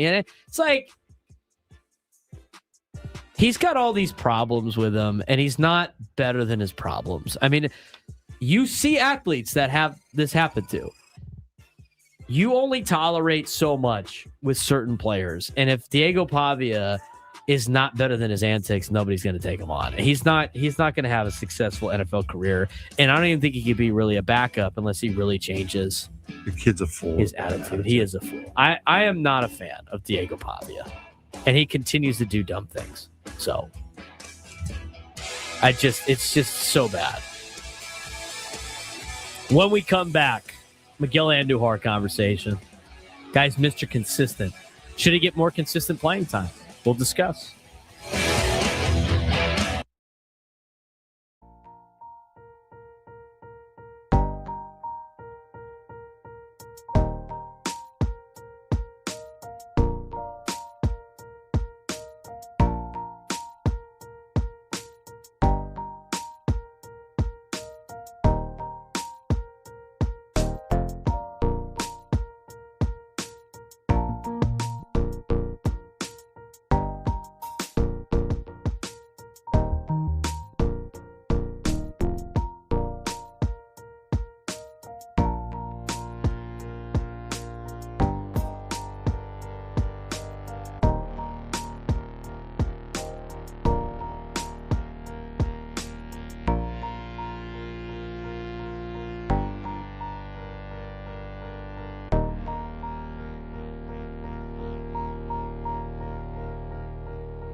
From the beaches to the ballparks, from the gas lamp to North County, no one knows America's finest city like he does. You can't just punt on a Manny Machado prime use. He's a fourth-generation San Diegan, born and raised in the heart of this community.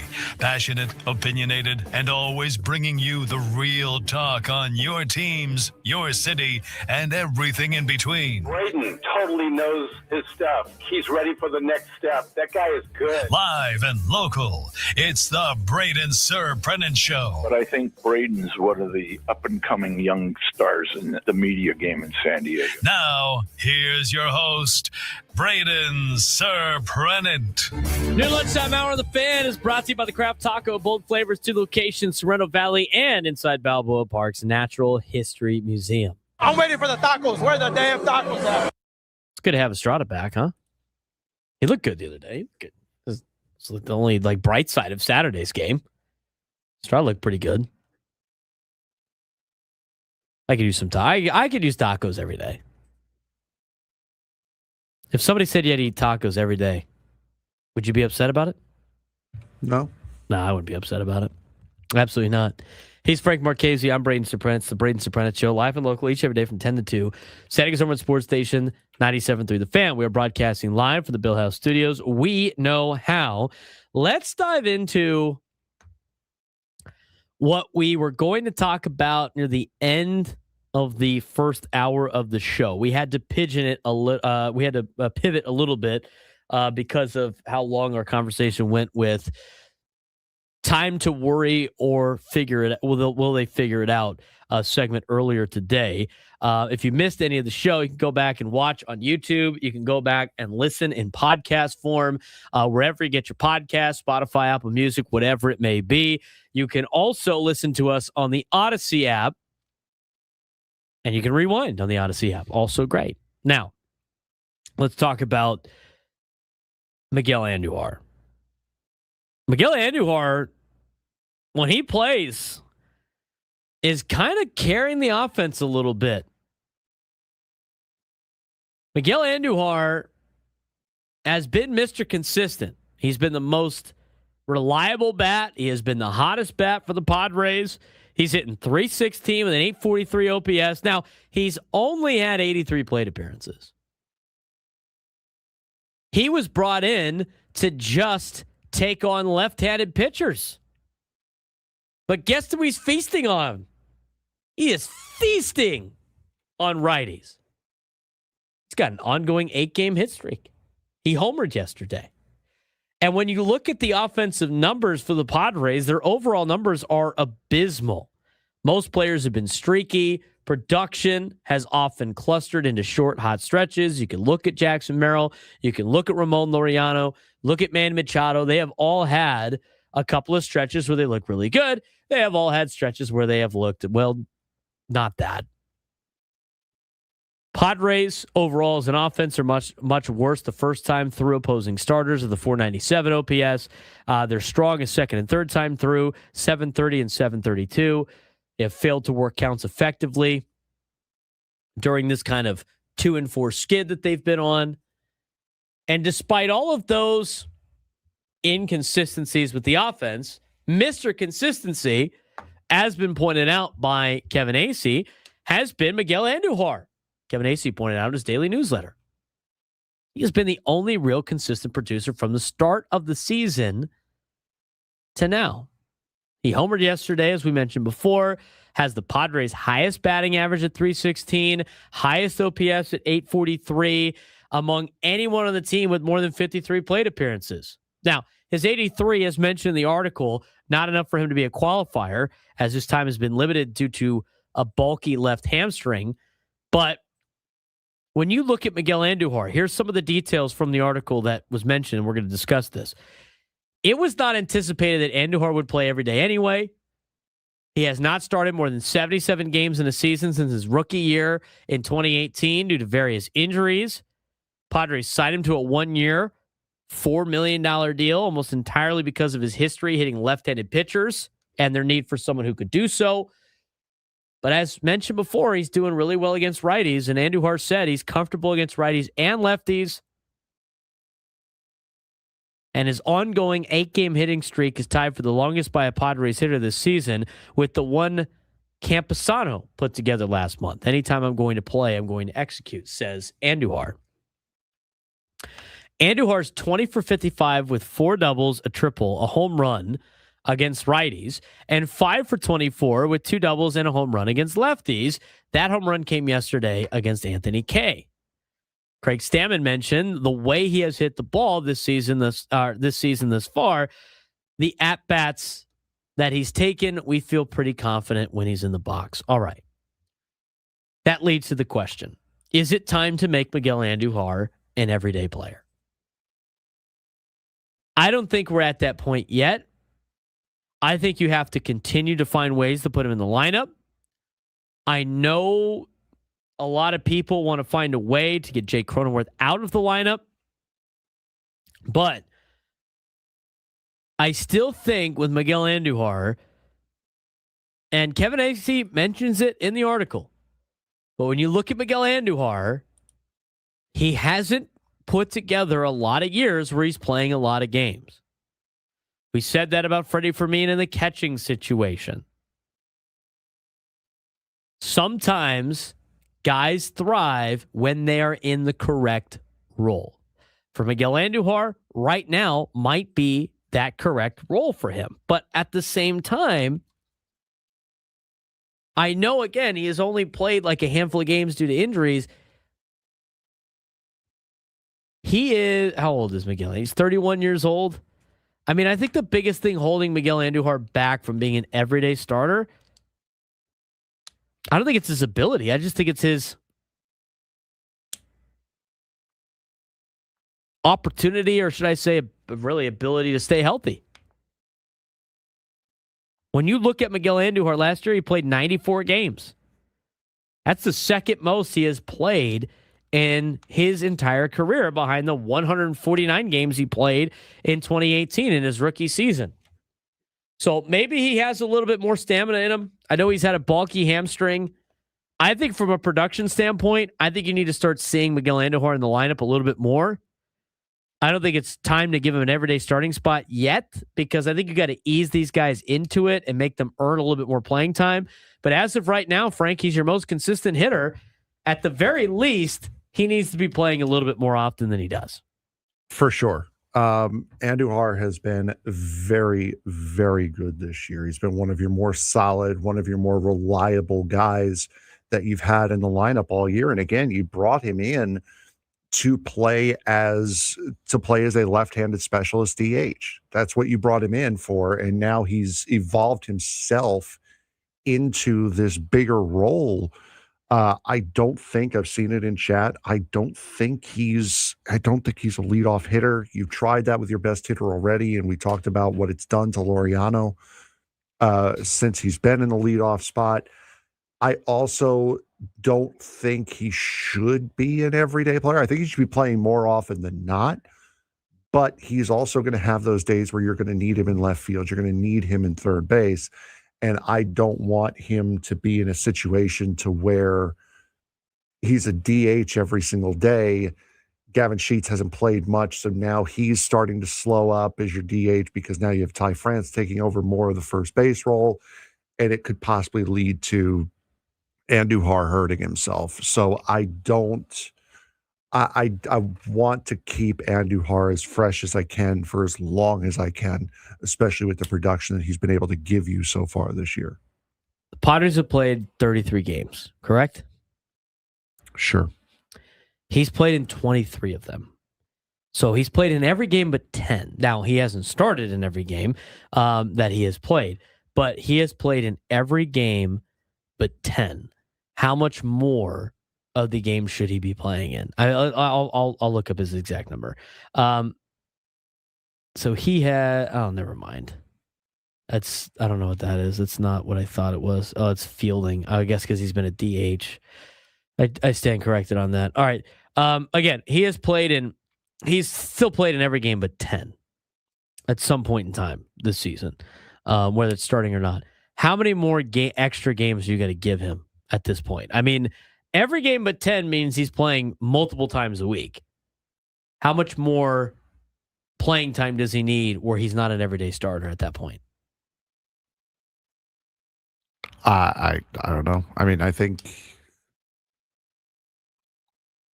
I really don't know, honestly, because I think they're using him a little bit too much as the DH. But again, he's got the hot hand.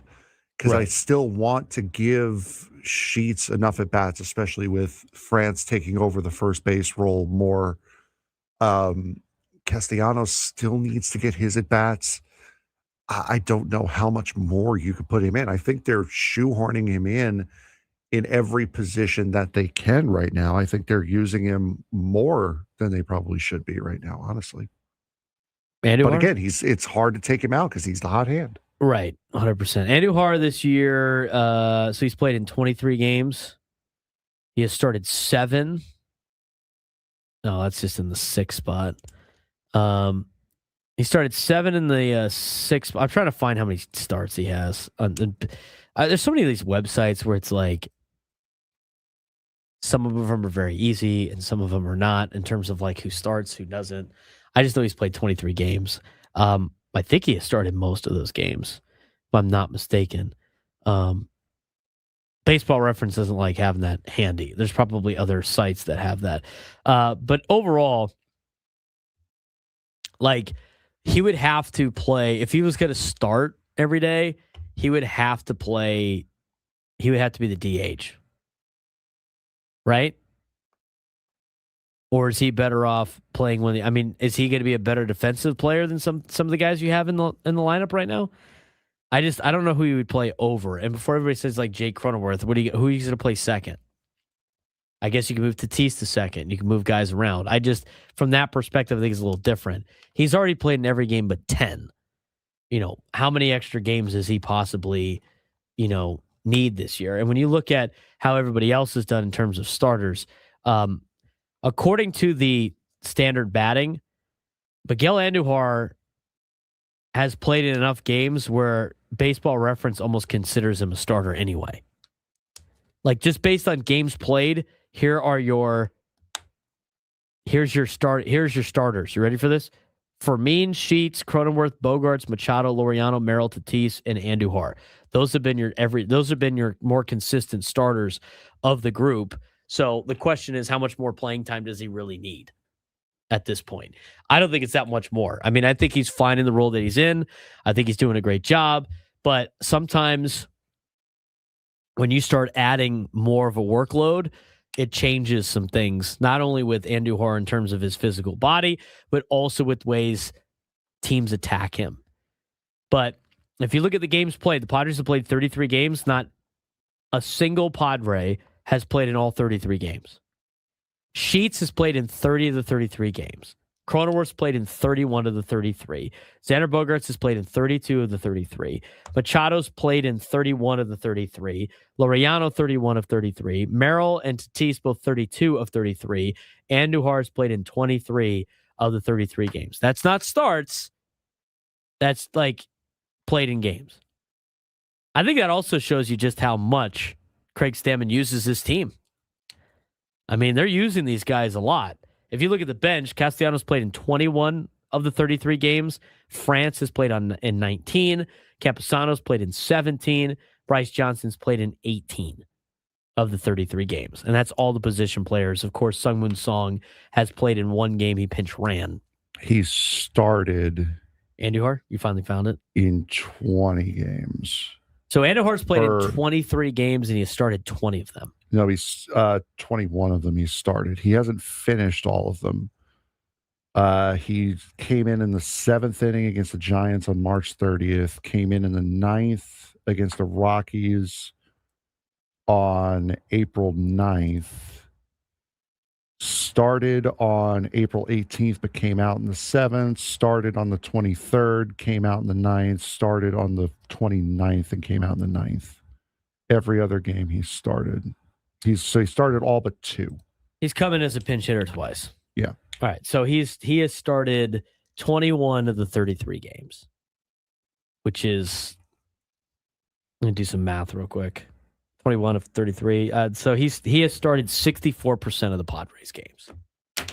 Does he need to start 70% of the Padres games? No. we're good at 64, 65%. I mean, he's probably playing just as much as you would want him to play. And I mean, to be honest with you, I mean, most of the everyday starters are probably starting like 90-something% of the games. I feel like Anduhar is probably playing enough. I don't think it's time to give him more of a role. I think we find ourselves in that position a lot because of the fact we see some success out of guys that are not playing as much, but there might be a reason why those guys are having success. I think you could say the same thing about Jackson Merrill in his career in batting lower in the order. Jackson Merrill's done a great job batting lower in the order. Jackson Merrill, like batting to the top of the order, has not been nearly the same since his rookie season. That's something else to talk about, too. Like with Fernando, should he go back to the leadoff spot? I mean, if he's not going to drive in runs and he's not going to slug and he's not going to hit the ball over the fence, why not just start Fernando at the leadoff spot again? Because we've talked about Jackson Merrill doing it. I said this early in the show, and every time I bring it up, people I roll in the sense of Jackson Merrill batting leadoff. But I only bring that up because aside from Tatis, the only other person you would have bat leadoff would be somebody that leads off innings well. And Jackson Merrill's got those numbers with Gavin Sheets, and I like Jackson Merrill over Gavin Sheets in that spot. But it might be time to move Fernando back up to that spot. I don't think you could keep rolling out Ramon Laureano to the leadoff spot. I think the Padres have kind of cratered his offensive production doing that. And that's another guy. That's a guy that like just was doing well near the bottom of the order. Like you got to find different ways at the top. France has done a pretty decent job leading off innings, but not enough where you'd bat him leadoff. Not enough when you've bat him leadoff. So I find it interesting. I think it's an interesting conversation, with some of these guys. I think we've already leaned towards Luis Camposano needs to play a little bit more than he has in the past, but he's almost basically platooning with Freddie Fermin now. I don't necessarily know he needs the majority of the starts, but we talked about that potentially being part of the equation. In terms of Miguel Anduhar, just to kind of wrap this segment up, I think we're in agreement that he's probably playing enough. How much more do you think he needs to play, or do you think he's fine, Frank? I think he's probably fine with the amount of playing time he gets. I think he's fine as well. He's only played 3 games defensively, and one of them he came in late. So as a defensive replacement, that was to play first base.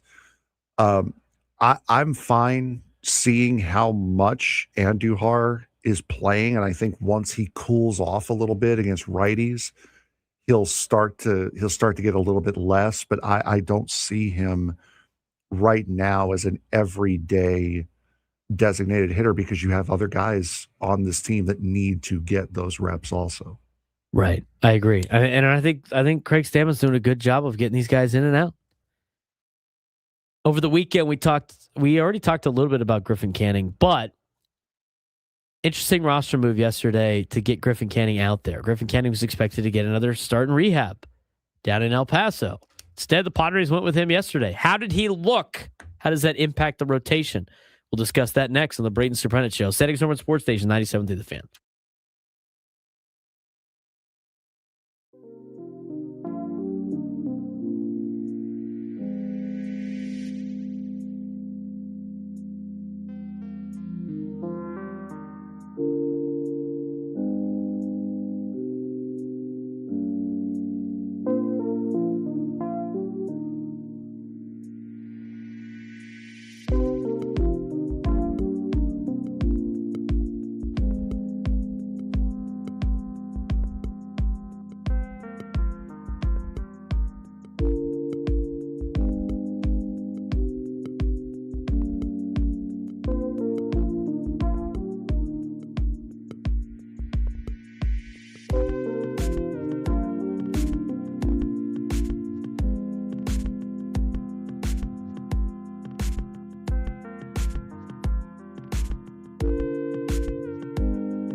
12:24 on a Monday.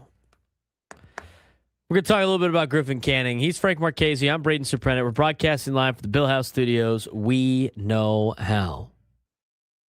Still time. Cheer on the Padres at Petco Park. Padres going to be in San Francisco next 3 days. They come back on Thursday.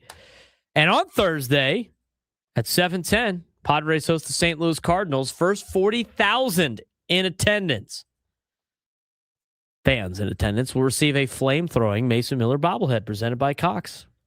Whether he's shutting down batters or throwing an immaculate inning, Miller always brings the heat with his fastballs. Don't wait to secure your tickets. Visit Padres.com/tickets. All of our guests join us on the SDCCU fan hotline. It's not big bank banking. It's better. All right, let's talk about Griffin Canning. Before we dive into the analytics of how Griffin Canning pitched, how do we think he did from an eye test perspective, Frank? He did solid. He did exactly what you expected him to do. You do what you wanted him to do, and I think it's only going to get better from here. I totally agree. I like the way that he pitched yesterday. I think he pitched really well. I think he pitched well enough to keep your team in the game. As a number 4 starter potentially in the rotation, maybe 3 starter. We'll see what Lucas Giolito is all about. I think it's going to be between those two for who's 3 and 4 until you find out more information about Joe Musgrove and Nick Pivetta. Griffin Canning pitched well enough to fit those thresholds that we talked about, right? 5 innings, 3 runs or less, maybe 4 runs or less in those particular spots. Last night or yesterday, 5-inning outing. He showed plus stuff. He generated a lot of elite swing and miss, even if command was shaky. Like his command was all over the place, right? His command was all over the place.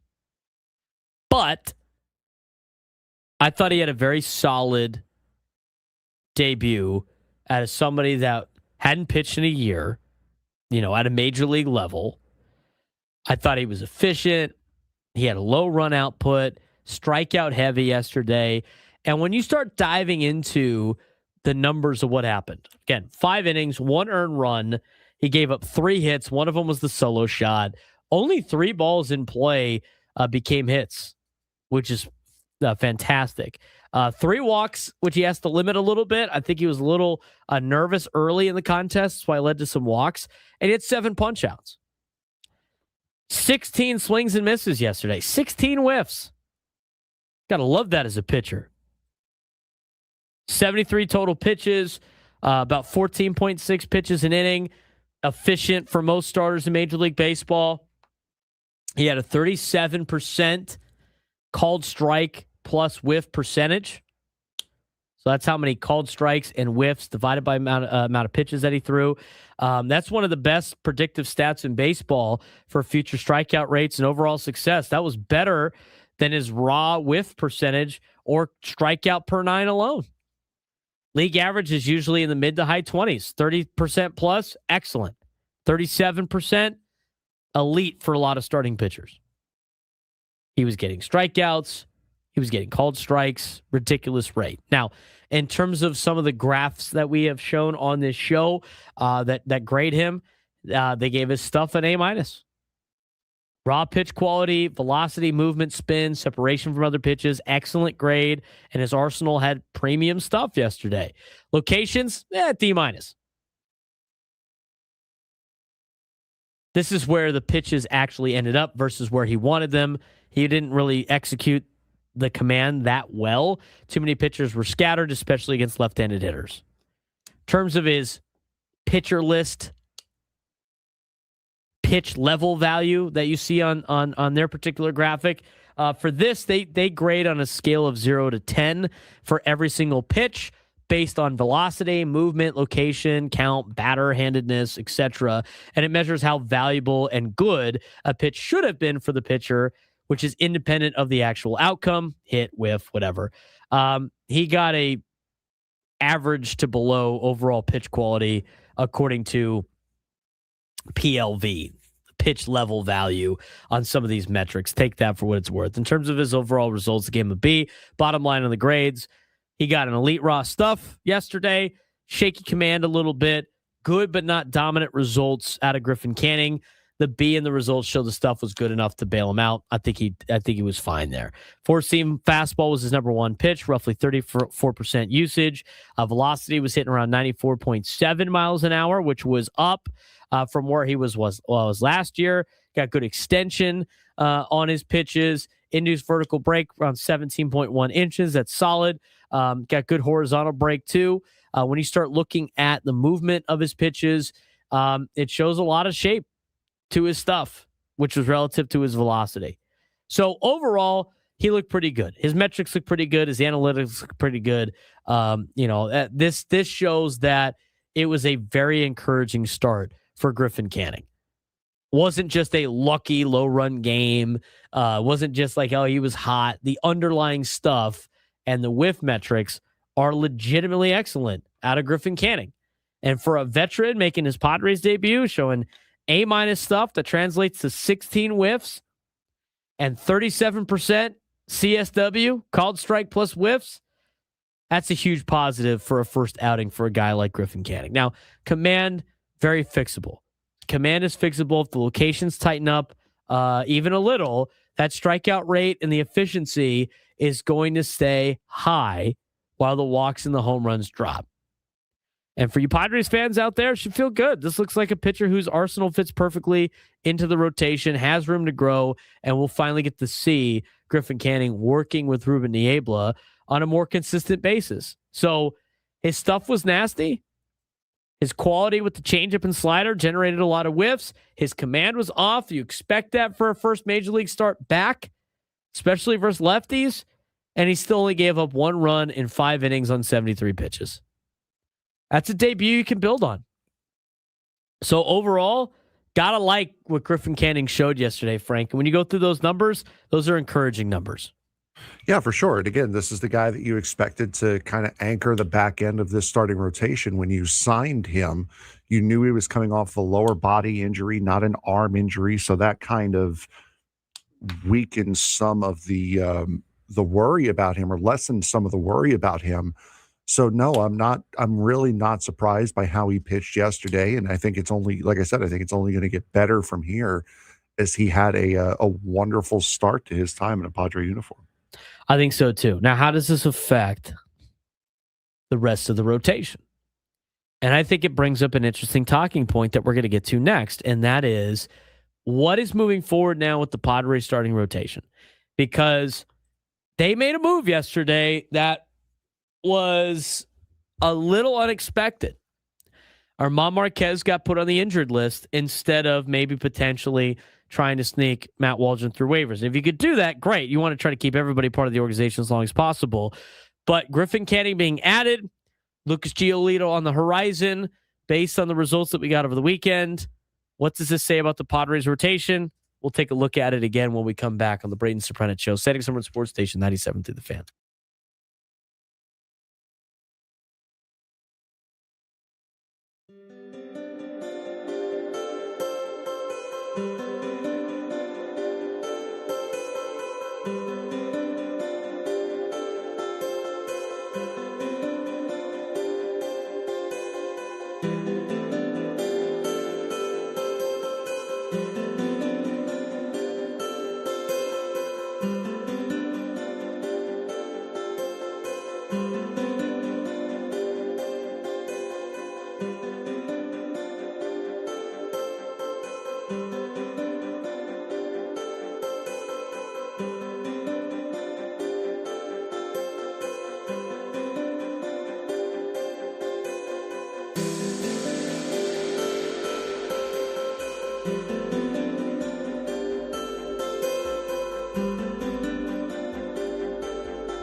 Need a contestant for the Midday Sports Standoff.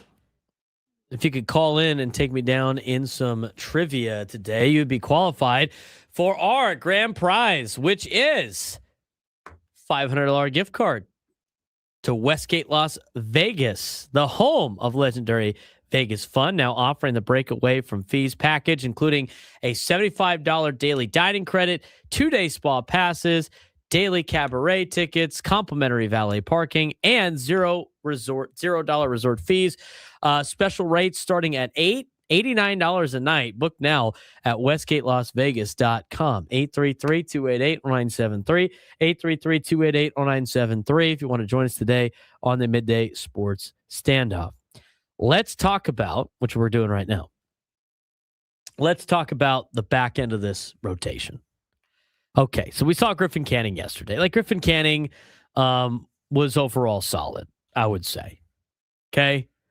He showed exactly why the conversation of the pitching matters. I mean, Canning looked nervous early.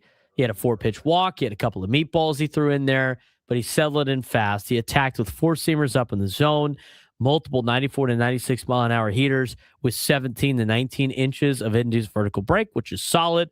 Back-to-back nasty changeups that hard hitter that had hitters lunging at the ball. He had sharp sliders that froze righties, and the new sinker, where he threw 5 of them, all strikes or weak contact, was a Ruben Niebla lab wrinkle that played perfectly off the 4-seamer. He struck out the side in the 5th after getting stronger as the game went on. One true mistake pitch as he grew to 4-seamer in the 3rd inning, then ended up being a solo shot. That was punished, but everything else was very competitive out of Griffin Canning. Walks are still the bugaboo of him, but this was a believable league average starter type outing with mid-rotation upside. Exactly what the Padres signed him to do after he got an Achilles injury that cut his 2025 short. So there's a lot of decisions that need to be made coming up because you have Walker Buehler part of this rotation. You have Matt Waldron part of this rotation. Obviously, Griffin Canning is part of this rotation. Matt Waldron and Moner Marquez. I mean, when you start ranking what you have here, specifically in the back end, you know, I still think Walker Buehler is the top guy in that group. I mean, he's been volatile early, but he has shown multiple, B-level outings analytically. And he has improved over the last couple of outings, which is great to see. He has positive trajectory, and him working with Ruben Niebla, I think, is going to be great. Now, Matt Waldron, I thought he had a very big bounce-back outing in his last outing. He gave you exactly what you need out of a number 5 starter, which is great. And then you have Armand Marquez, who had a rough May 1st outing. Obviously, he is now on the injured list. And I honestly think after the last outing that Armand Marquez has, he might be the biggest question mark. But the decisions that now have to be made with the Padres, how do you slot Canning and Giolito? I mean, Canning isn't fully built up yet, possibly. Giolito won't be either when he arrives. Both were signed precisely because the Padres knew the back end was a little shaky. And this is going to be interesting with how they slot into the rotation. What happens to the current back 3? Pivetta and Musgrove have a timeline, the trade deadline plan. I mean, there's a lot of questions with this rotation, but I will tell you this. Despite all those questions, Frank, I feel a little bit more comfortable with the starting rotation after watching Griffin Canning pitch in his last outing than I did before he pitched on Sunday. I really do. Yeah, and I think a lot of the concerns around Griffin Canning were a little unfounded after you remind yourself that it was a leg injury, it was a lower body injury that he had and not an arm injury. So Canning, after watching him last year for the 3 months I was able to watch him with the Mets, he's a solid pitcher that he's there when the moment shines brightest. When you need him to perform, when you need him to have a solid outing, he is there and he will do that for you. So I'm not really surprised by what we saw. It kind of reaffirmed everything that I thought Griffin Canning was going to be. If I were surprised by anything, I think it'd probably be how quality he was from innings 2 to 5 after that shaky opening inning. Now, obviously, I said at the beginning of the season that this rotation is good enough to make it to the deadline. And I think that is where you're going to see some type of move for this team this year. is going to be in the rotation. The offense is what it is. I don't think that's really getting magically addressed. I mean, the stars need to hit. The bullpen, for the most part, is complete. I mean, maybe AJ Preller adds like a cheap bullpen arm, if you will, to help solidify the bullpen. But like, you have your closer, you have your setup man, you have, kind of your like late inning guys. But come July, I would expect AJ Preller to spend whatever it takes on a starter you trust in a playoff game. One more high-end arm turns this from a patchwork rotation to probably a dangerous rotation. And the thing is you're going to need Marquez, and you're going to need Waldron, and you're going to need Walker Buehler to get you to that point. And maybe Lucas Giolito comes in and eliminates one of those options. And who knows what happens when German Marquez becomes healthy again. What that decision is going to be like. But a lot of interesting questions when it comes to rotation. I think Griffin Canning gives you a nice sense of this is going in the right direction. Because I thought he did well yesterday. Like throwing Michael King, Randy Vasquez, who knows what you can get out of a couple other players. And I think you can like breathe a little bit. I don't think you need to hold your breath as much. So we'll see what happens this week. But you're going to have Randy Vasquez on the hill tonight against the Giants. Padres have to do well against the Giants for the next couple of days, especially with how the NL West is. And that's the best part. You didn't really lose a lot of ground in the National League West standings because nobody won this weekend until finally on Sunday. 833-288-0973, 833-288-0973. It's time for us to get to our midday sports standoff. Welcome to Midday Sports Standoff on the Braden Surprenant Show. I can't believe what I'm seeing right now. The ultimate head-to-head battle where sports knowledge and quick thinking collide. No, he's no good. Are you kidding me? Contestants will go toe-to-toe with Braden in a sports trivia deal where every correct answer brings them closer to victory. Down the sideline! Wow! Unbelievable! But 3 strikes and it's game over. This is not Detroit, man. This is the Super Bowl. Can you outsmart Braden? The Midday Sports Standoff starts now. All right, Frank, who we got today?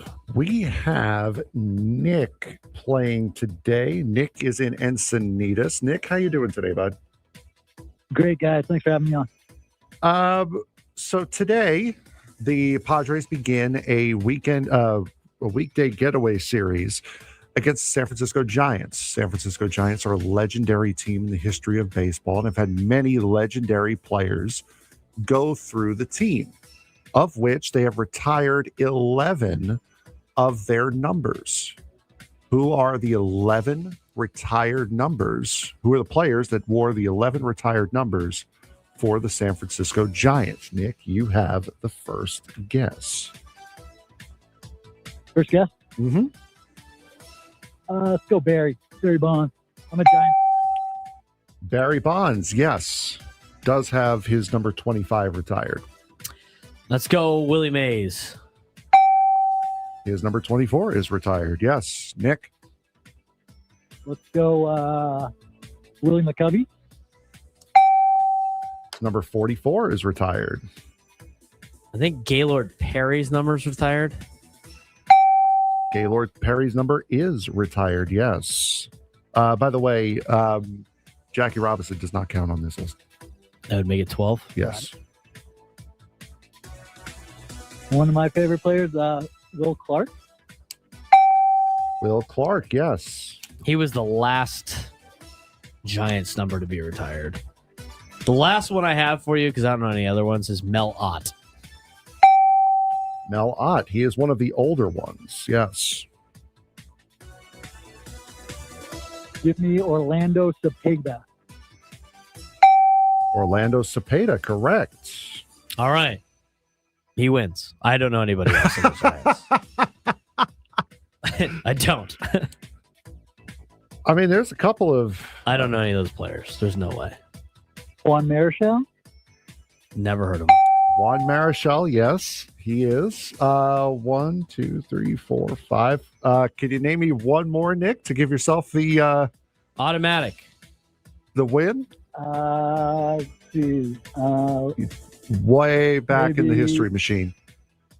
Way back. Said Willie Mays. Maybe. Nah, I got it. All right, well, that's fine. Nick, you still got the majority. Braden tapped out, so hang on the line. We'll get you the I just looked it up.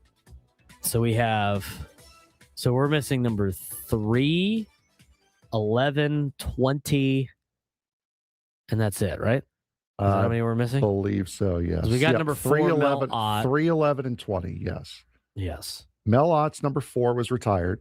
Will Clark was the last one. Will retired. Clark is number 22. Willie Mays, 24. Barry Bonds, 25. Nick said Juan Marichal, number 27. Orlando Cepeda, 30. Gaylord Perry, 36. Willie McCovey, 44. Number 3 was Bill Terry. Yes, New York Giants. What year was that? What year did he play for the Giants? Bill Terry was a Giant from 1923 to 1936, his entire career with the New York Giants. Giants number 11, Carl Hubbard. Carl Hubble. Sorry. I read it Played wrong. from 1928 to 1943. Yep, never heard of him. What was the other one? Monty Irving. He played for the Giants from 1949 to 1955. Wow. He also served in the U.S. Army in 1944. That's cool. Great player in MLB The Show. See, that's what happens when I stop playing MLB The Show. Lose on some of these old school names. I believe Willie Mays, if I remember from last night without going back and looking, I believe Willie Mays is the only Giant to have his number retired that played for both the New York and San Francisco Giants. He's the only one that made the switch. I believe it. Everyone else either played for the New York Giants or the San Francisco Giants, and he played for both. Oh, fun. A little fun history about the Giants when you see their retired numbers up there on the wall. Padres have what, 6? 5? I think they have 5, 6 with Jackie Robinson.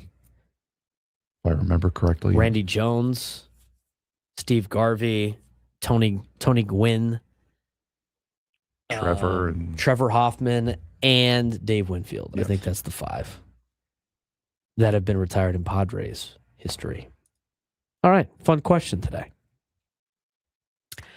The rotation conversation is interesting. It will continue to be interesting. Were you surprised by the Ramon Marquez move yesterday? Yes, I was. I mean, I wouldn't say it's a phantom IL thing. I think there genuinely is. If you watch the way he pitched, he was pitching like there was something wrong on Sunday, or Friday night. So I'm not surprised to find out that there was an injury behind that, but I am a little surprised that it wasn't Matt Waldron that went. I am a little surprised too, but I think Matt Waldron got the results enough to give himself an extra start. And if they have an opportunity to use here's the thing, if the Padres have the opportunity to use the injured list with trying to keep as many of these guys as possible, I think they're going to, right? You kind of have to. I mean, the Dodgers have done that for the last handful of seasons. But when you look at, because somebody in the chat's like, hard contact the entire game against Matt Waldron. How is that a bounce back? It's a bounce back because his overall results are exactly what you want in a number 5 starter. Are they not, Frank? Yeah. 5 innings, 3 runs or less. Look, I'm not the biggest Matt Waldron fan in the world in terms of him being a pitcher, but I will say this. You got to give credit where credit's due. He pitched you a game that was good enough to win. He did exactly what was asked of him. And you can't set expectations.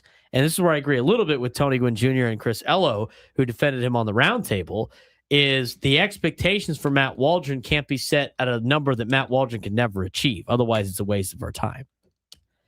But I don't have expectations like that. My expectations for Matt Waldron is to be a number 5 starter. But the reality is, if he's not better than Walker Buehler or Juan Marquez, yeah, he might be doing the job as a number 5 starter, but he needs to be better than those two because you can't keep them all. That to me is the conversation. Not like whether or not he can be a number 5 starter. Can he be a number 5 starter that's better than Walker Buehler and German Marquez's version of a number 5 starter is? That's the real kind of conversation. Interesting numbers that we found on Jackson Merrill. We'll talk about that when we come back.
Coming up on Tuesday's show, we'll recap Padres and Giants and give you a grade for a lot of teams after 1 month in a Major League Baseball season.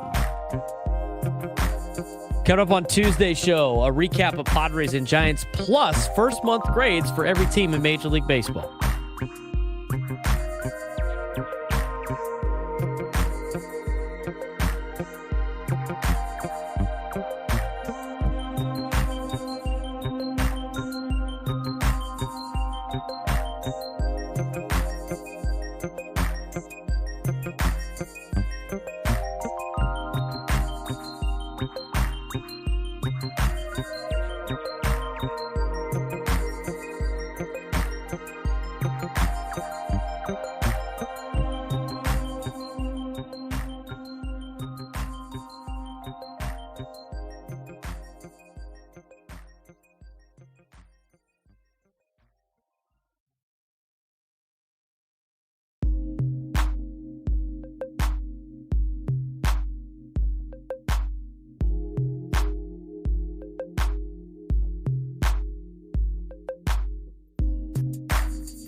One o'clock on the Braden Surprenant Show, setting us number one sports station, 97.3 The Fan. He's Frank Marchese. I'm Braden Surprenant. This is the Braden Surprenant Show, live and local each every day from 10 to 2 on setting us number one sports station, 97.3 The Fan. Happy birthday to Fridge Water's daughter today. Just saw that in the YouTube chat.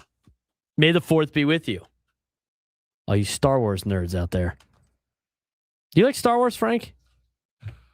I have only seen the first 3 Star Wars movies from start to finish.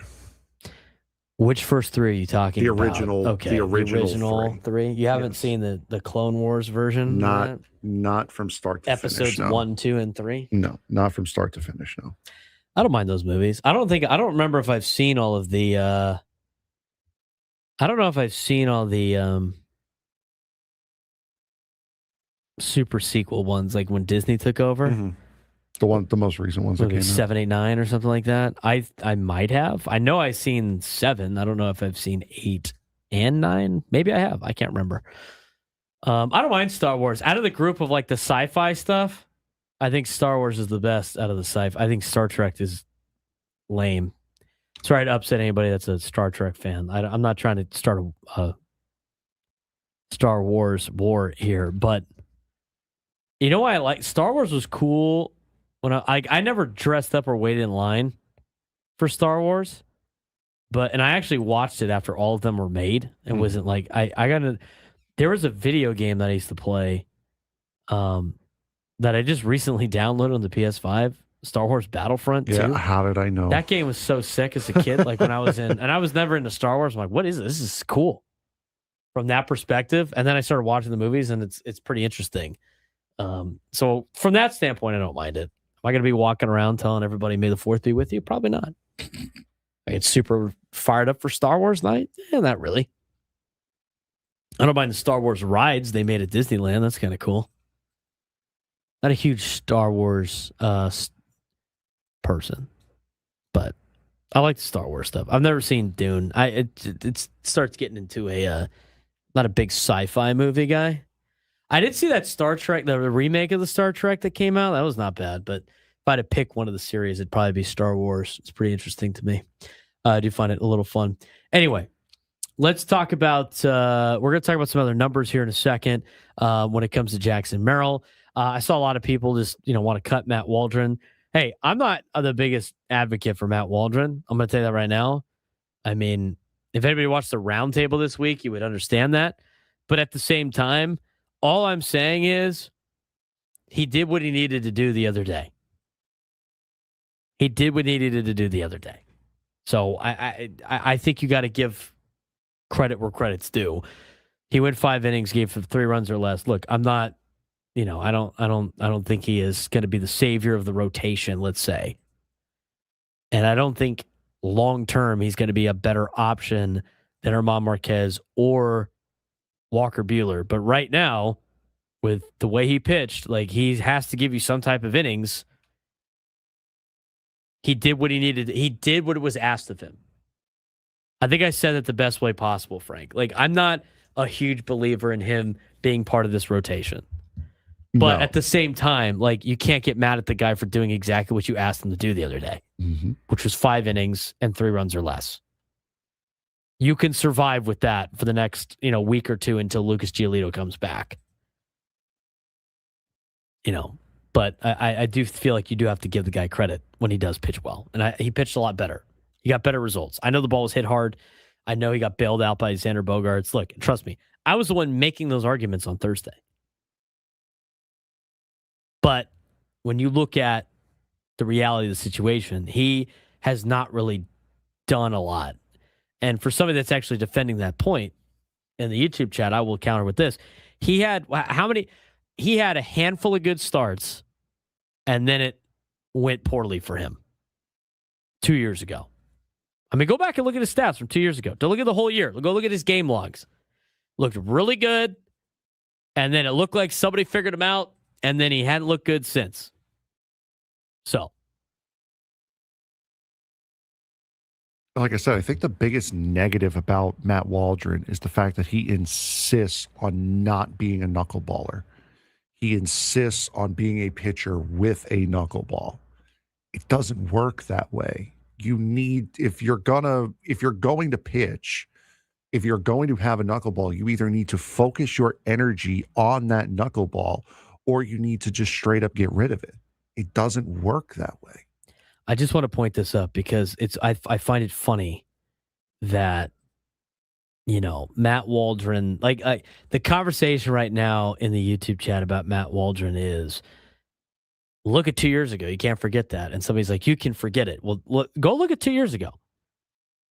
Go look at his he made 27 starts. Made 27 starts. If you look at his second half of the season in 2022, he had a 5.94 ERA.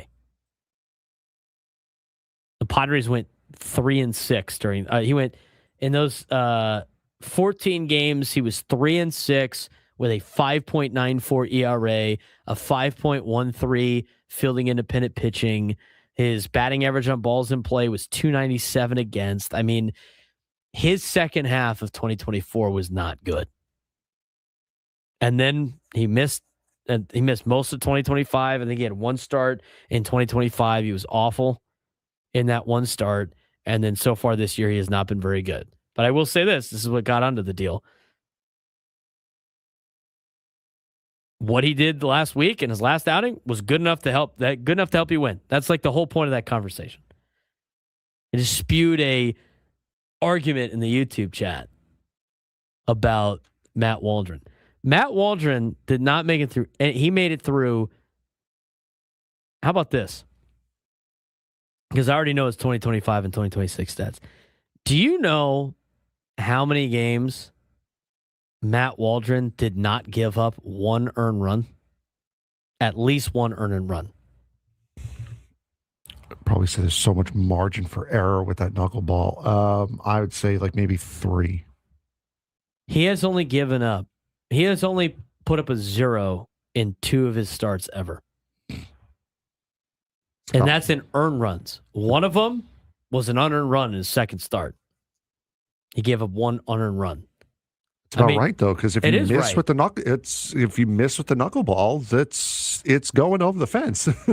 Here's his 2024 beginning first 13 games: 4 runs, 1 run, 1 run, 5 runs, 1 run, 4 runs, 8 runs, 2 runs, 1 run, 2 runs, 0 runs, 1 run, 1 run. That sounds pretty solid, does it not? Mm-hmm. His first 13 games. That gives you a 3.76 ERA, 4-5. Not bad, right? Yeah. Then you go to his second half, as we mentioned. 2 runs, 1 run, 2 runs, 4 runs, 3 runs, 4 runs, 1 run, 3 runs, 5 runs, 1 run, 5 runs, 7 runs, 10 runs, 5 runs. That seems like they figured him out. That's not as good. It seems like they figured him out in his 32nd game of his career. Then you go to 2025. 2025 game log, he had 1 game. You know how many runs he gave up? 4. And then you look at this year. I mean, honestly, 3 runs is the least amount of runs he has given up in an outing since, oh my God, you go back to 2024. I'll put it this way. Matt Waldron in his last start. This is why I said he bounced back. It was a lot better of a start. You ready for this? That was Matt Waldron's best MLB start since August 4th, 2024, when he went 5 2/3 and gave up 1 earned run on a homer. He only gave up 2 hits. That's a long time. Anyway, 833-288-0973, 833-288-0973. Let's get out to Steve and Poway. Steve, you're on the Braden Surprenant Show. What's going on? Hey, Braden. I think I got a little I told you so moment here, I think, that I want to share with you about Arise, which I said at the beginning of the season, spark plug of this team, keeps everything rolling. We can see how good our offense is so far this year. But here, this came up on my phone over the weekend, and this was a stat between Tony Gwynn and Arise. I don't know if you saw it. 2,144 at bats. Arise, 325. Gwynn, 326. Hits. Arise, 696. Gwynn, 699. Home runs. Arise, 24. Gwynn, 24. Stolen bases. Arise, 11. Gwynn, 81. Different. OPS. Arise, 802. Gwynn, 804. Yeah, why would you want that guy on your team? I just can't imagine why you'd want that kind of guy on your team. What? See how great Hold our on, offense Steve. Are you pulling his career? What stats are you pulling? His career stats or his stats right now in San Francisco? 2144. That was at that point in his career, 2,144 at bats. I would love to have that guy on my team, Steve, but he's not that guy anymore. That was when he was hitting 354 as a batting average. He's actually playing better in San Francisco right now than he was last year for the Padres. But the player that you had in San Diego, you don't want. The player he is now in San Francisco, a little bit, sure, maybe. But overall, as a player, he has a 104 OPS plus. That means he is 4 percentage points better than an average player. Look, I get that. All those numbers you mentioned, would love to have that player on the team. But a lot of that comes from his Miami and Minnesota days, and he's not putting up those numbers anymore. He still would probably have the best average on the Padre team this year. Yeah, he's hitting 308 as an average. That's great. How many wins do the Giants have for that? I don't know about a spark plug, man. I disagree with you on that. I don't think this team needs Luis Arise to be able to hit, because we saw it last year, and he was on the team all year last year, and what did everybody complain about? They couldn't hit.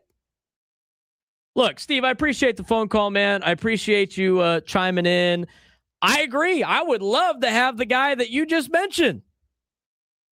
He ain't that guy anymore. He's not. He's just not. Yeah, you know what? At this point in his career, great. You got all of Tony's career. You got 2 years of Luis Arise of that career that you mentioned, and it is 2 of his worst years of his career. And you didn't even get a full one. You got a quarter of a year. He's got a 108 OPS plus. That means he's 8 percentage points better than an average baseball player. His WAR is still like incredibly low since he became a Padre. Tony Gwynn's numbers at that point in his career like just blow off the page. Yeah, I get his average is high. But when you want to bring in Luis Arise that overcomes the on-base percentage and the OPS problems, you bring on the Luis Arise that's hitting 354. He hadn't hit 354 anymore. He's hitting 308 right now through 140 plate appearances. Yeah, he used to be one of those players. He's not that player anymore. And he's not even close to what Tony Gwynn was at this point. The only thing he's got is his average right now compared to Tony Gwynn. And that's what people look at. But I think it does a very big disservice to a guy like Tony Gwynn, who at this point in his career, you want to talk about that? Arise at age 28 hit 292 with a 719 OPS. When Tony Gwynn was 28 years old, he hit 313 with a 787 OPS. Tony Gwynn in his career, when he was 34, he hit 394. His highest average ever. His OPS, 1022. Tony Gwynn's OPS almost every single year was above 800. His career OPS was 847. Luis Arraez's career OPS is 774, and it continues to go down. It's not Tony. It's not close to Tony. Maybe some select numbers are close to Tony. He ain't Tony. You want to talk about WAR too? Tony was putting up big WAR numbers.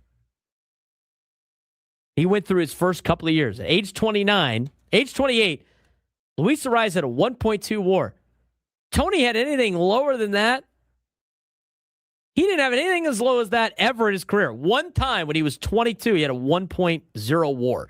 Oh, and then when he was 40 and 41 years old,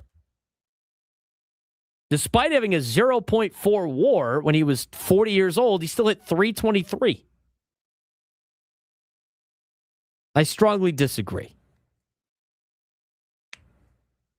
I get it. I get what he's saying, Frank, but at the same time, I don't think that's enough to improve this team. What do you think? You are not better off today with Luis Arraez. You're just not. I don't care if he's playing first. I don't care if he's playing second. You're not better off today with Luis Arraez than you would have been without him. Than you are without him. I thought he was going to say, I told you so about Manny, because he usually calls in and tells you, I told you so about Manny. Be like, all right, well, he's not off to a good start. I think he's on something there. But Arraez, look, I will say this. I did see it in the chat. Would you take that over what Jake Cronenworth's giving you right now? Absolutely. Are you kidding me? But he wouldn't be playing in place of Jake Cronenworth. He'd be playing first alongside him. Correct. So you get both of them. You're not getting one or the other. You're getting both. Which means you don't have Ty France.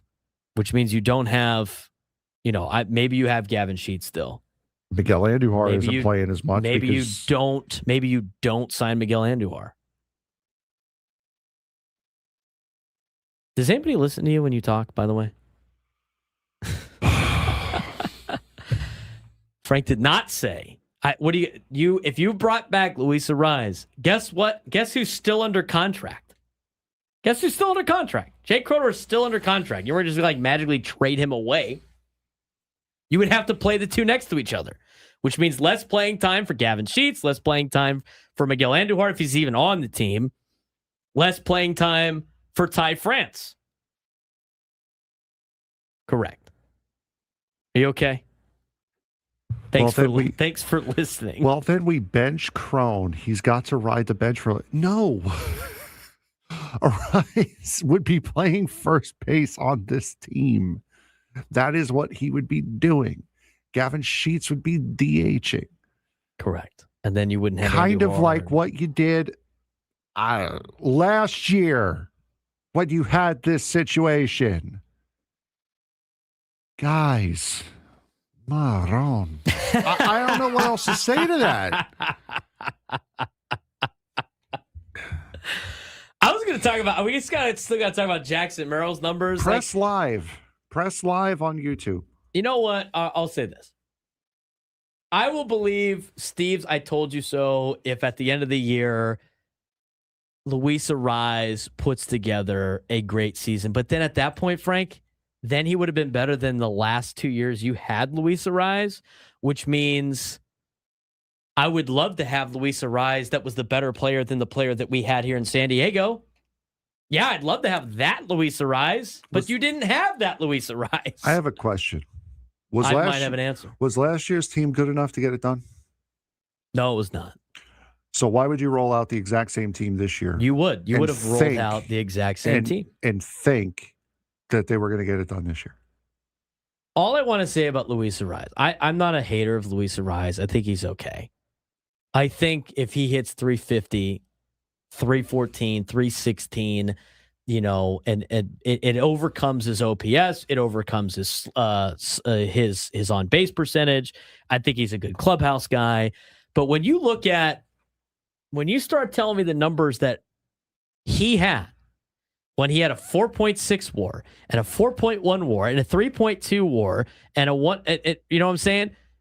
And none of those years were in San Diego. In fact, when you look at his years in San Diego, he had the lowest WARs of his career. It's kind of hard pressed for me to be like, I want the San Diego guy back. It's tough. But I will say this. He already looks like he's better right now than he was in San Diego. So by that notion, yeah, I would like to have the guy that was better than what we had here in San Diego. I think it's better than maybe one of the options.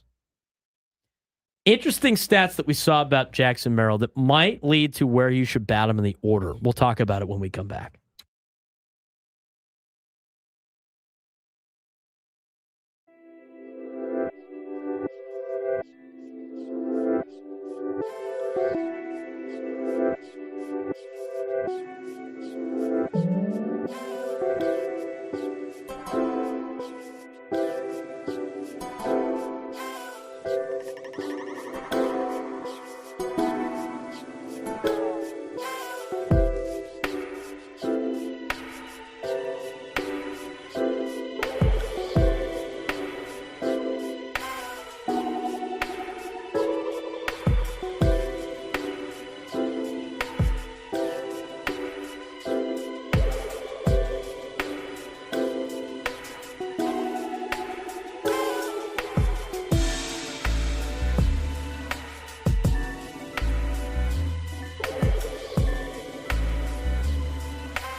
Broadcasting live from the Bill House Studios. We know how.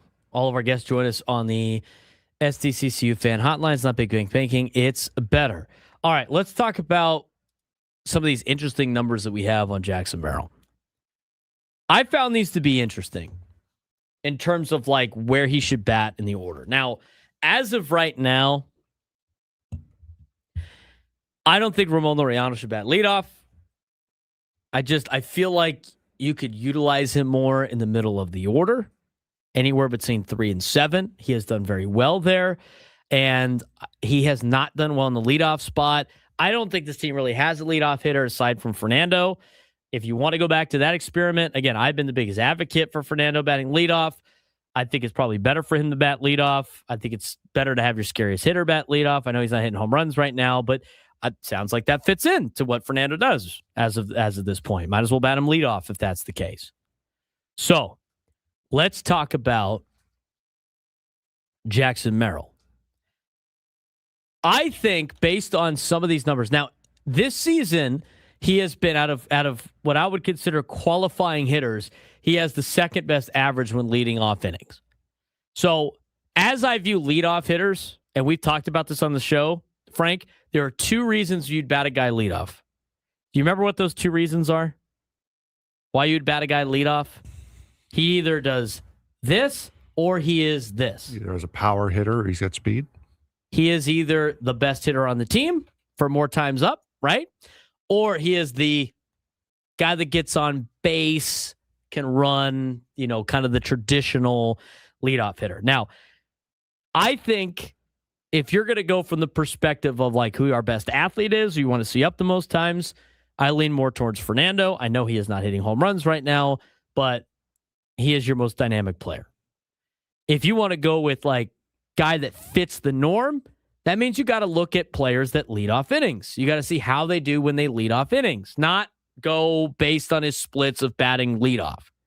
Jackson Merrill has played 3 games. He has started 2 of them in which he has batted leadoff for the San Diego Padres. He's 1 for 8. That's not enough of a sample size, is it? No, it's not. So what do you have to look at? And you want to see how a guy does as a leadoff hitter. I don't know. Maybe look at his splits that say leading off an inning. Now, in those 2 starts, he is 0 for 2 when leading off the game, so you can't look at those numbers. But let's look at the leading off the inning numbers again. This season, he's second best in the Padres in doing that. He's behind Gavin Sheets, of all people. I don't know about Gavin Sheets leading off the game. Maybe you got to try it. If you get that desperate, go ahead. Might as well try to find a leadoff tool because the Padres right now in leading off innings and in leading off games are the worst in baseball. Nobody's worse than the Padres when it comes to generating any type of contact, generating any type of success in the leadoff spot. So let's talk about, from a career standpoint, Jackson Merrill and leading off innings. In Jackson Merrill's career, he has had 241 plate appearances leading off an inning. That is almost 300 plate appearances, which is a well enough sample size, would you say, Frank? 241 of those? When leading off an inning, Jackson Merrill is 64 for 225 with 16 walks, which means he's hitting 284 with an 843 OPS. That sounds like a guy that knows how to hit with nobody out, nobody on base, does it not? Yes. Really quick. This is coming down from Jeff Sanders. Talked about Lucas Giolito before. He will not be with the Lake Elsinore Storm anymore. He is now getting moved to San Antonio and will start tomorrow.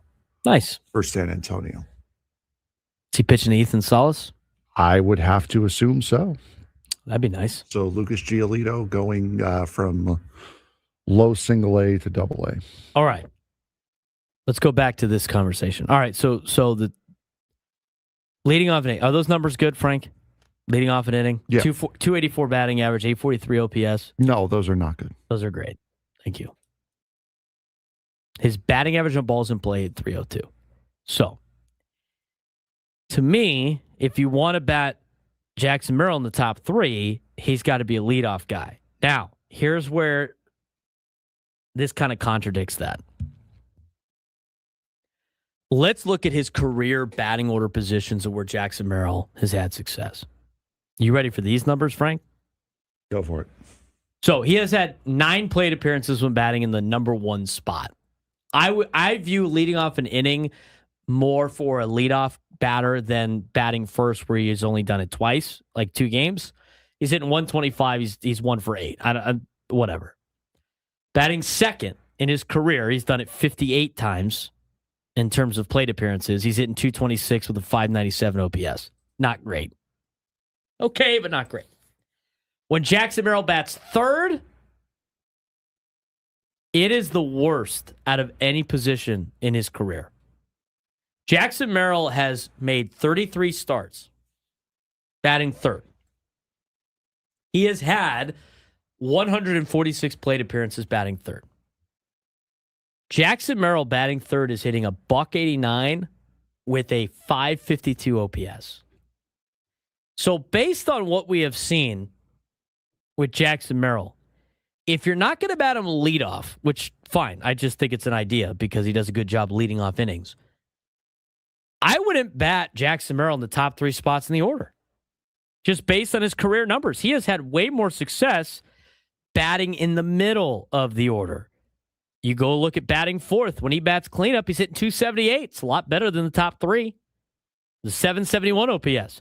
When he bats fifth, how about this? When Jackson Merrill bats fifth, now albeit not a huge sample size, but still at least 100 plate appearances.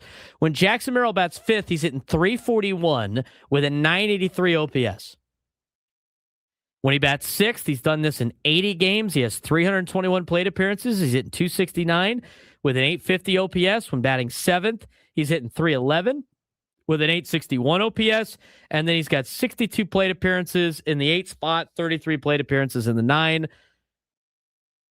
It's better to bat Jackson Merrill 4 through 7 than it is to have him bat 1 through 3, according to statistics. Now, this is all small in terms of the overall grand scheme of things. He's only been in the league for a couple of years. He missed a decent amount of games last year due to injury. I get all that.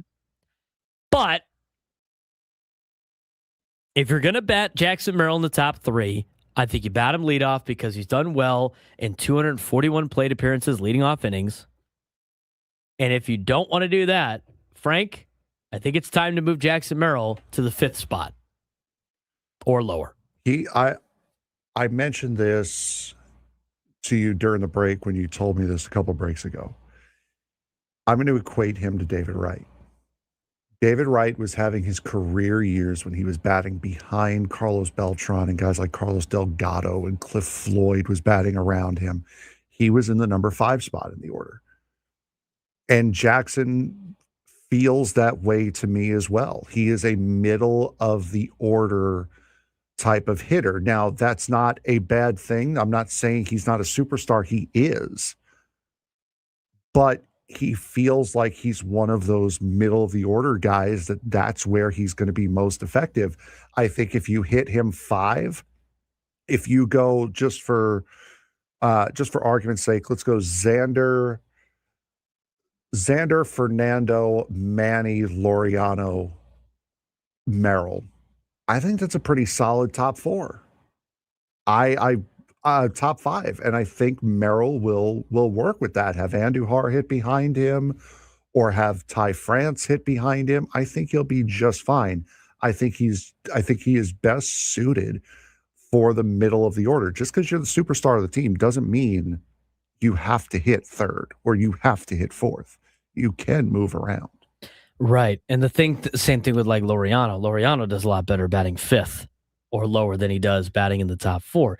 If Laureano bats 2nd, out of the top 4 positions in the order, Laureano's done the best hitting 2nd in his career, more so than anywhere else. But hitting 7th has been great for Laureano. I don't think he should be hitting 7th, though. Captain DJ, who cares about their numbers? Who plays consistent right now in the present? I mean, you could go with that, but right. But you also need to help these guys get where they're supposed to be, and if none of them have been consistent, right? If their numbers are better in a certain part of the lineup, throw them in there to try to get them right, and then move them back to see if that was just the case that they just needed to get right. We went over Jackson's numbers earlier on in the show. If he is not performing well, move him to a place where historically he has and see if that gets him right. And if it doesn't, then you know you have a bigger problem. Maybe they should put Tatis back in the leadoff spot. I mean, that's an option as well. Because here's what you could do now, because Laureano's better at the number 2 spot in his career. I don't even need to put up Fernando's numbers to know that he does well in the leadoff spot. Fernando, Laureano, Manny, Xander, Merrill. I'm fine with that. I'm fine with that too. I think that's an interesting way to put it too, when you start looking at the splits. But again, like, they have the talent. They need the stars to star. They also need to put the right recipe together. And I think this all stems from the fact that the Padres need to get somebody on base to start an inning. That's the biggest. The leadoff conversation is the biggest problem, I think, offensively for the Padres right now. And for everyone who's been complaining about Fernando, you do realize the guy went 3 for 3 with a triple on Friday night, right? Like, it's not like he's not hitting. He's hitting. He's hitting better than the other two we're talking about, in Merrill and Fernando and Manny. Right. So all of this just insanity about Fernando is literally only coming because he has not hit a home run yet. That's it. Because he went 3 for 3. He's hitting. He went 4 for 7 this series. We got to take a break, but you're right. When we come back, we'll give you a preview of Padres and Giants. What to expect out of Gigantes, who, well, by the way,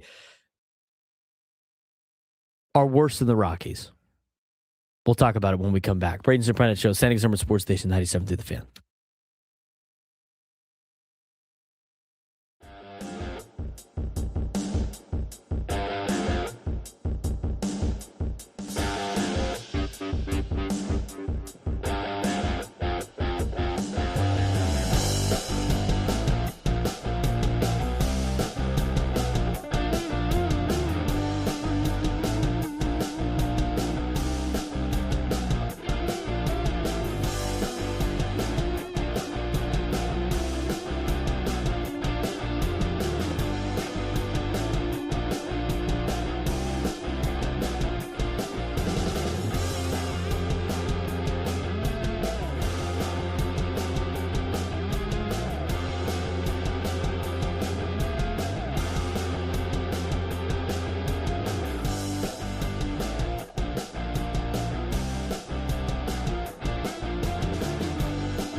1:43 on a Monday. Final segment of the Braden Surprenant Show. Gwen and Chris coming up next on San Diego's #1 sports station, 97.3 The Fan. We got Padres baseball in San Francisco. A 6:45 start tonight. You can't just go 6:40? 6:45. Yeah, that's what I said. Why the 5? Why the extra 5 minutes? Because, man, is Lucille got to have like this special entrance or something? Yeah. Have you not been to a Giants game up at Oracle? I have been to a Giants game. It was 2004. I haven't been there a long time. He's got to like get on the box. He's got to do his little thing with the baseball. I like the fact that his sunglasses go front and back. He flips it on. I have to say, like in the mascot conversation, and we could have a good mascot segment during the All-Star break. We talked about this in the past. Mm-hmm. Lucille's up there. He's the only redeeming quality of the San Francisco Giants is Lucille, in my opinion. I really much dislike the San Francisco Giants. I guess the enemy of my enemy is my friend, but unless it's a big fuzzy fake seal, then he's just friend.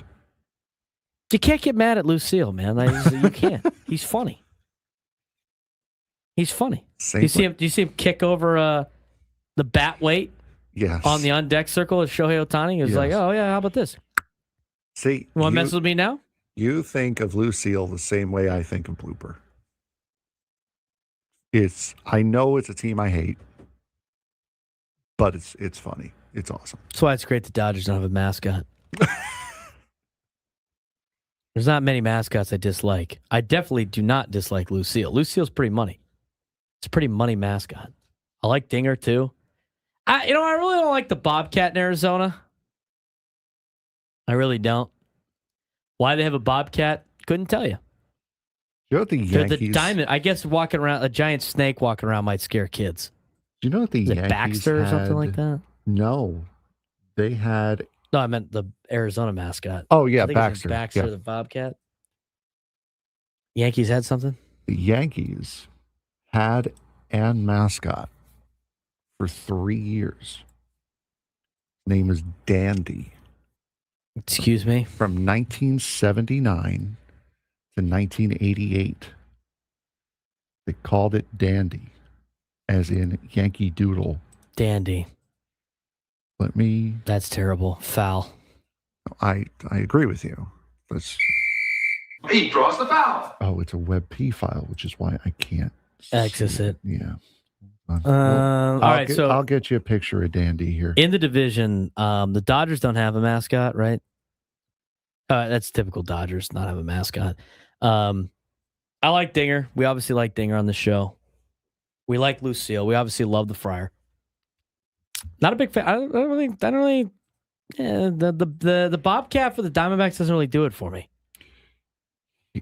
You're gonna laugh because this is like the most New York picture you can find right here. Excuse me? Of Dandy.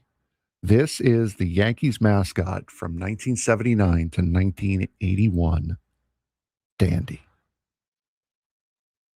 Wow, that entire thing is furry. Even like this Yankee uniform. Yep. It is a big fur ball standing in front of a soubrette hot dog vendor. You know what it looks like? It looks like the Philly Fanatics cousin that got body painted as a prank. That's what it looks like. That's terrible. I can see why they got rid of that thing. Well, it's also like the late 70s, early 80s too. So what's up with the sideways hat too? I don't know. Speaking of which, Yankees. Is that a red bandana he's got in his belt loop? Yankees, or is that a glove? Yankees uniform, by the way. I'm seeing nothing but facial hair here. So he's already run afoul of that. And yeah, the sideways hat, ungroomed hair. Like he's getting fined left and right. That's why he wasn't the Yankee mascot anymore. It went bankrupt. The ungroomed hair sticks out to me, but I thought they're allowed to have mustaches. He's also got a beard too, because it goes under the. I don't see a beard. Under where his mouth is. That's his nose. No, like under, like see that little line there in the middle? That's his mouth. So it goes under, like it wraps around his mouth. So it's technically a beard in there too. I think it's a mustache. I think it's supposed to be a mustache. I think you're grasping at straws here to hate the Yankees a little bit. No, I said we're not making fun of the Yankees today. And then you pull up their only mascot they had. Because we were talking about mascots. It all connects. This is a fact-finding mission. This is not making fun of the Yankees. Augie in the chat, Bernie Brewer. He's pretty solid. Like one of the only things that was funny about Dave Assay, who everybody on the show now hates, was he like went into the side, tweaked himself. Yes. Man. See, we've been doing that. I got to contact the Cardinals today, as a matter of fact, because we're getting close to a Cardinal series. I have numbers. I'll give you instead. I'll have phone numbers to give you instead. Is there anyone, because it's coming up, is there anyone, chat, that you would not revolt against that we had on for the Dodgers?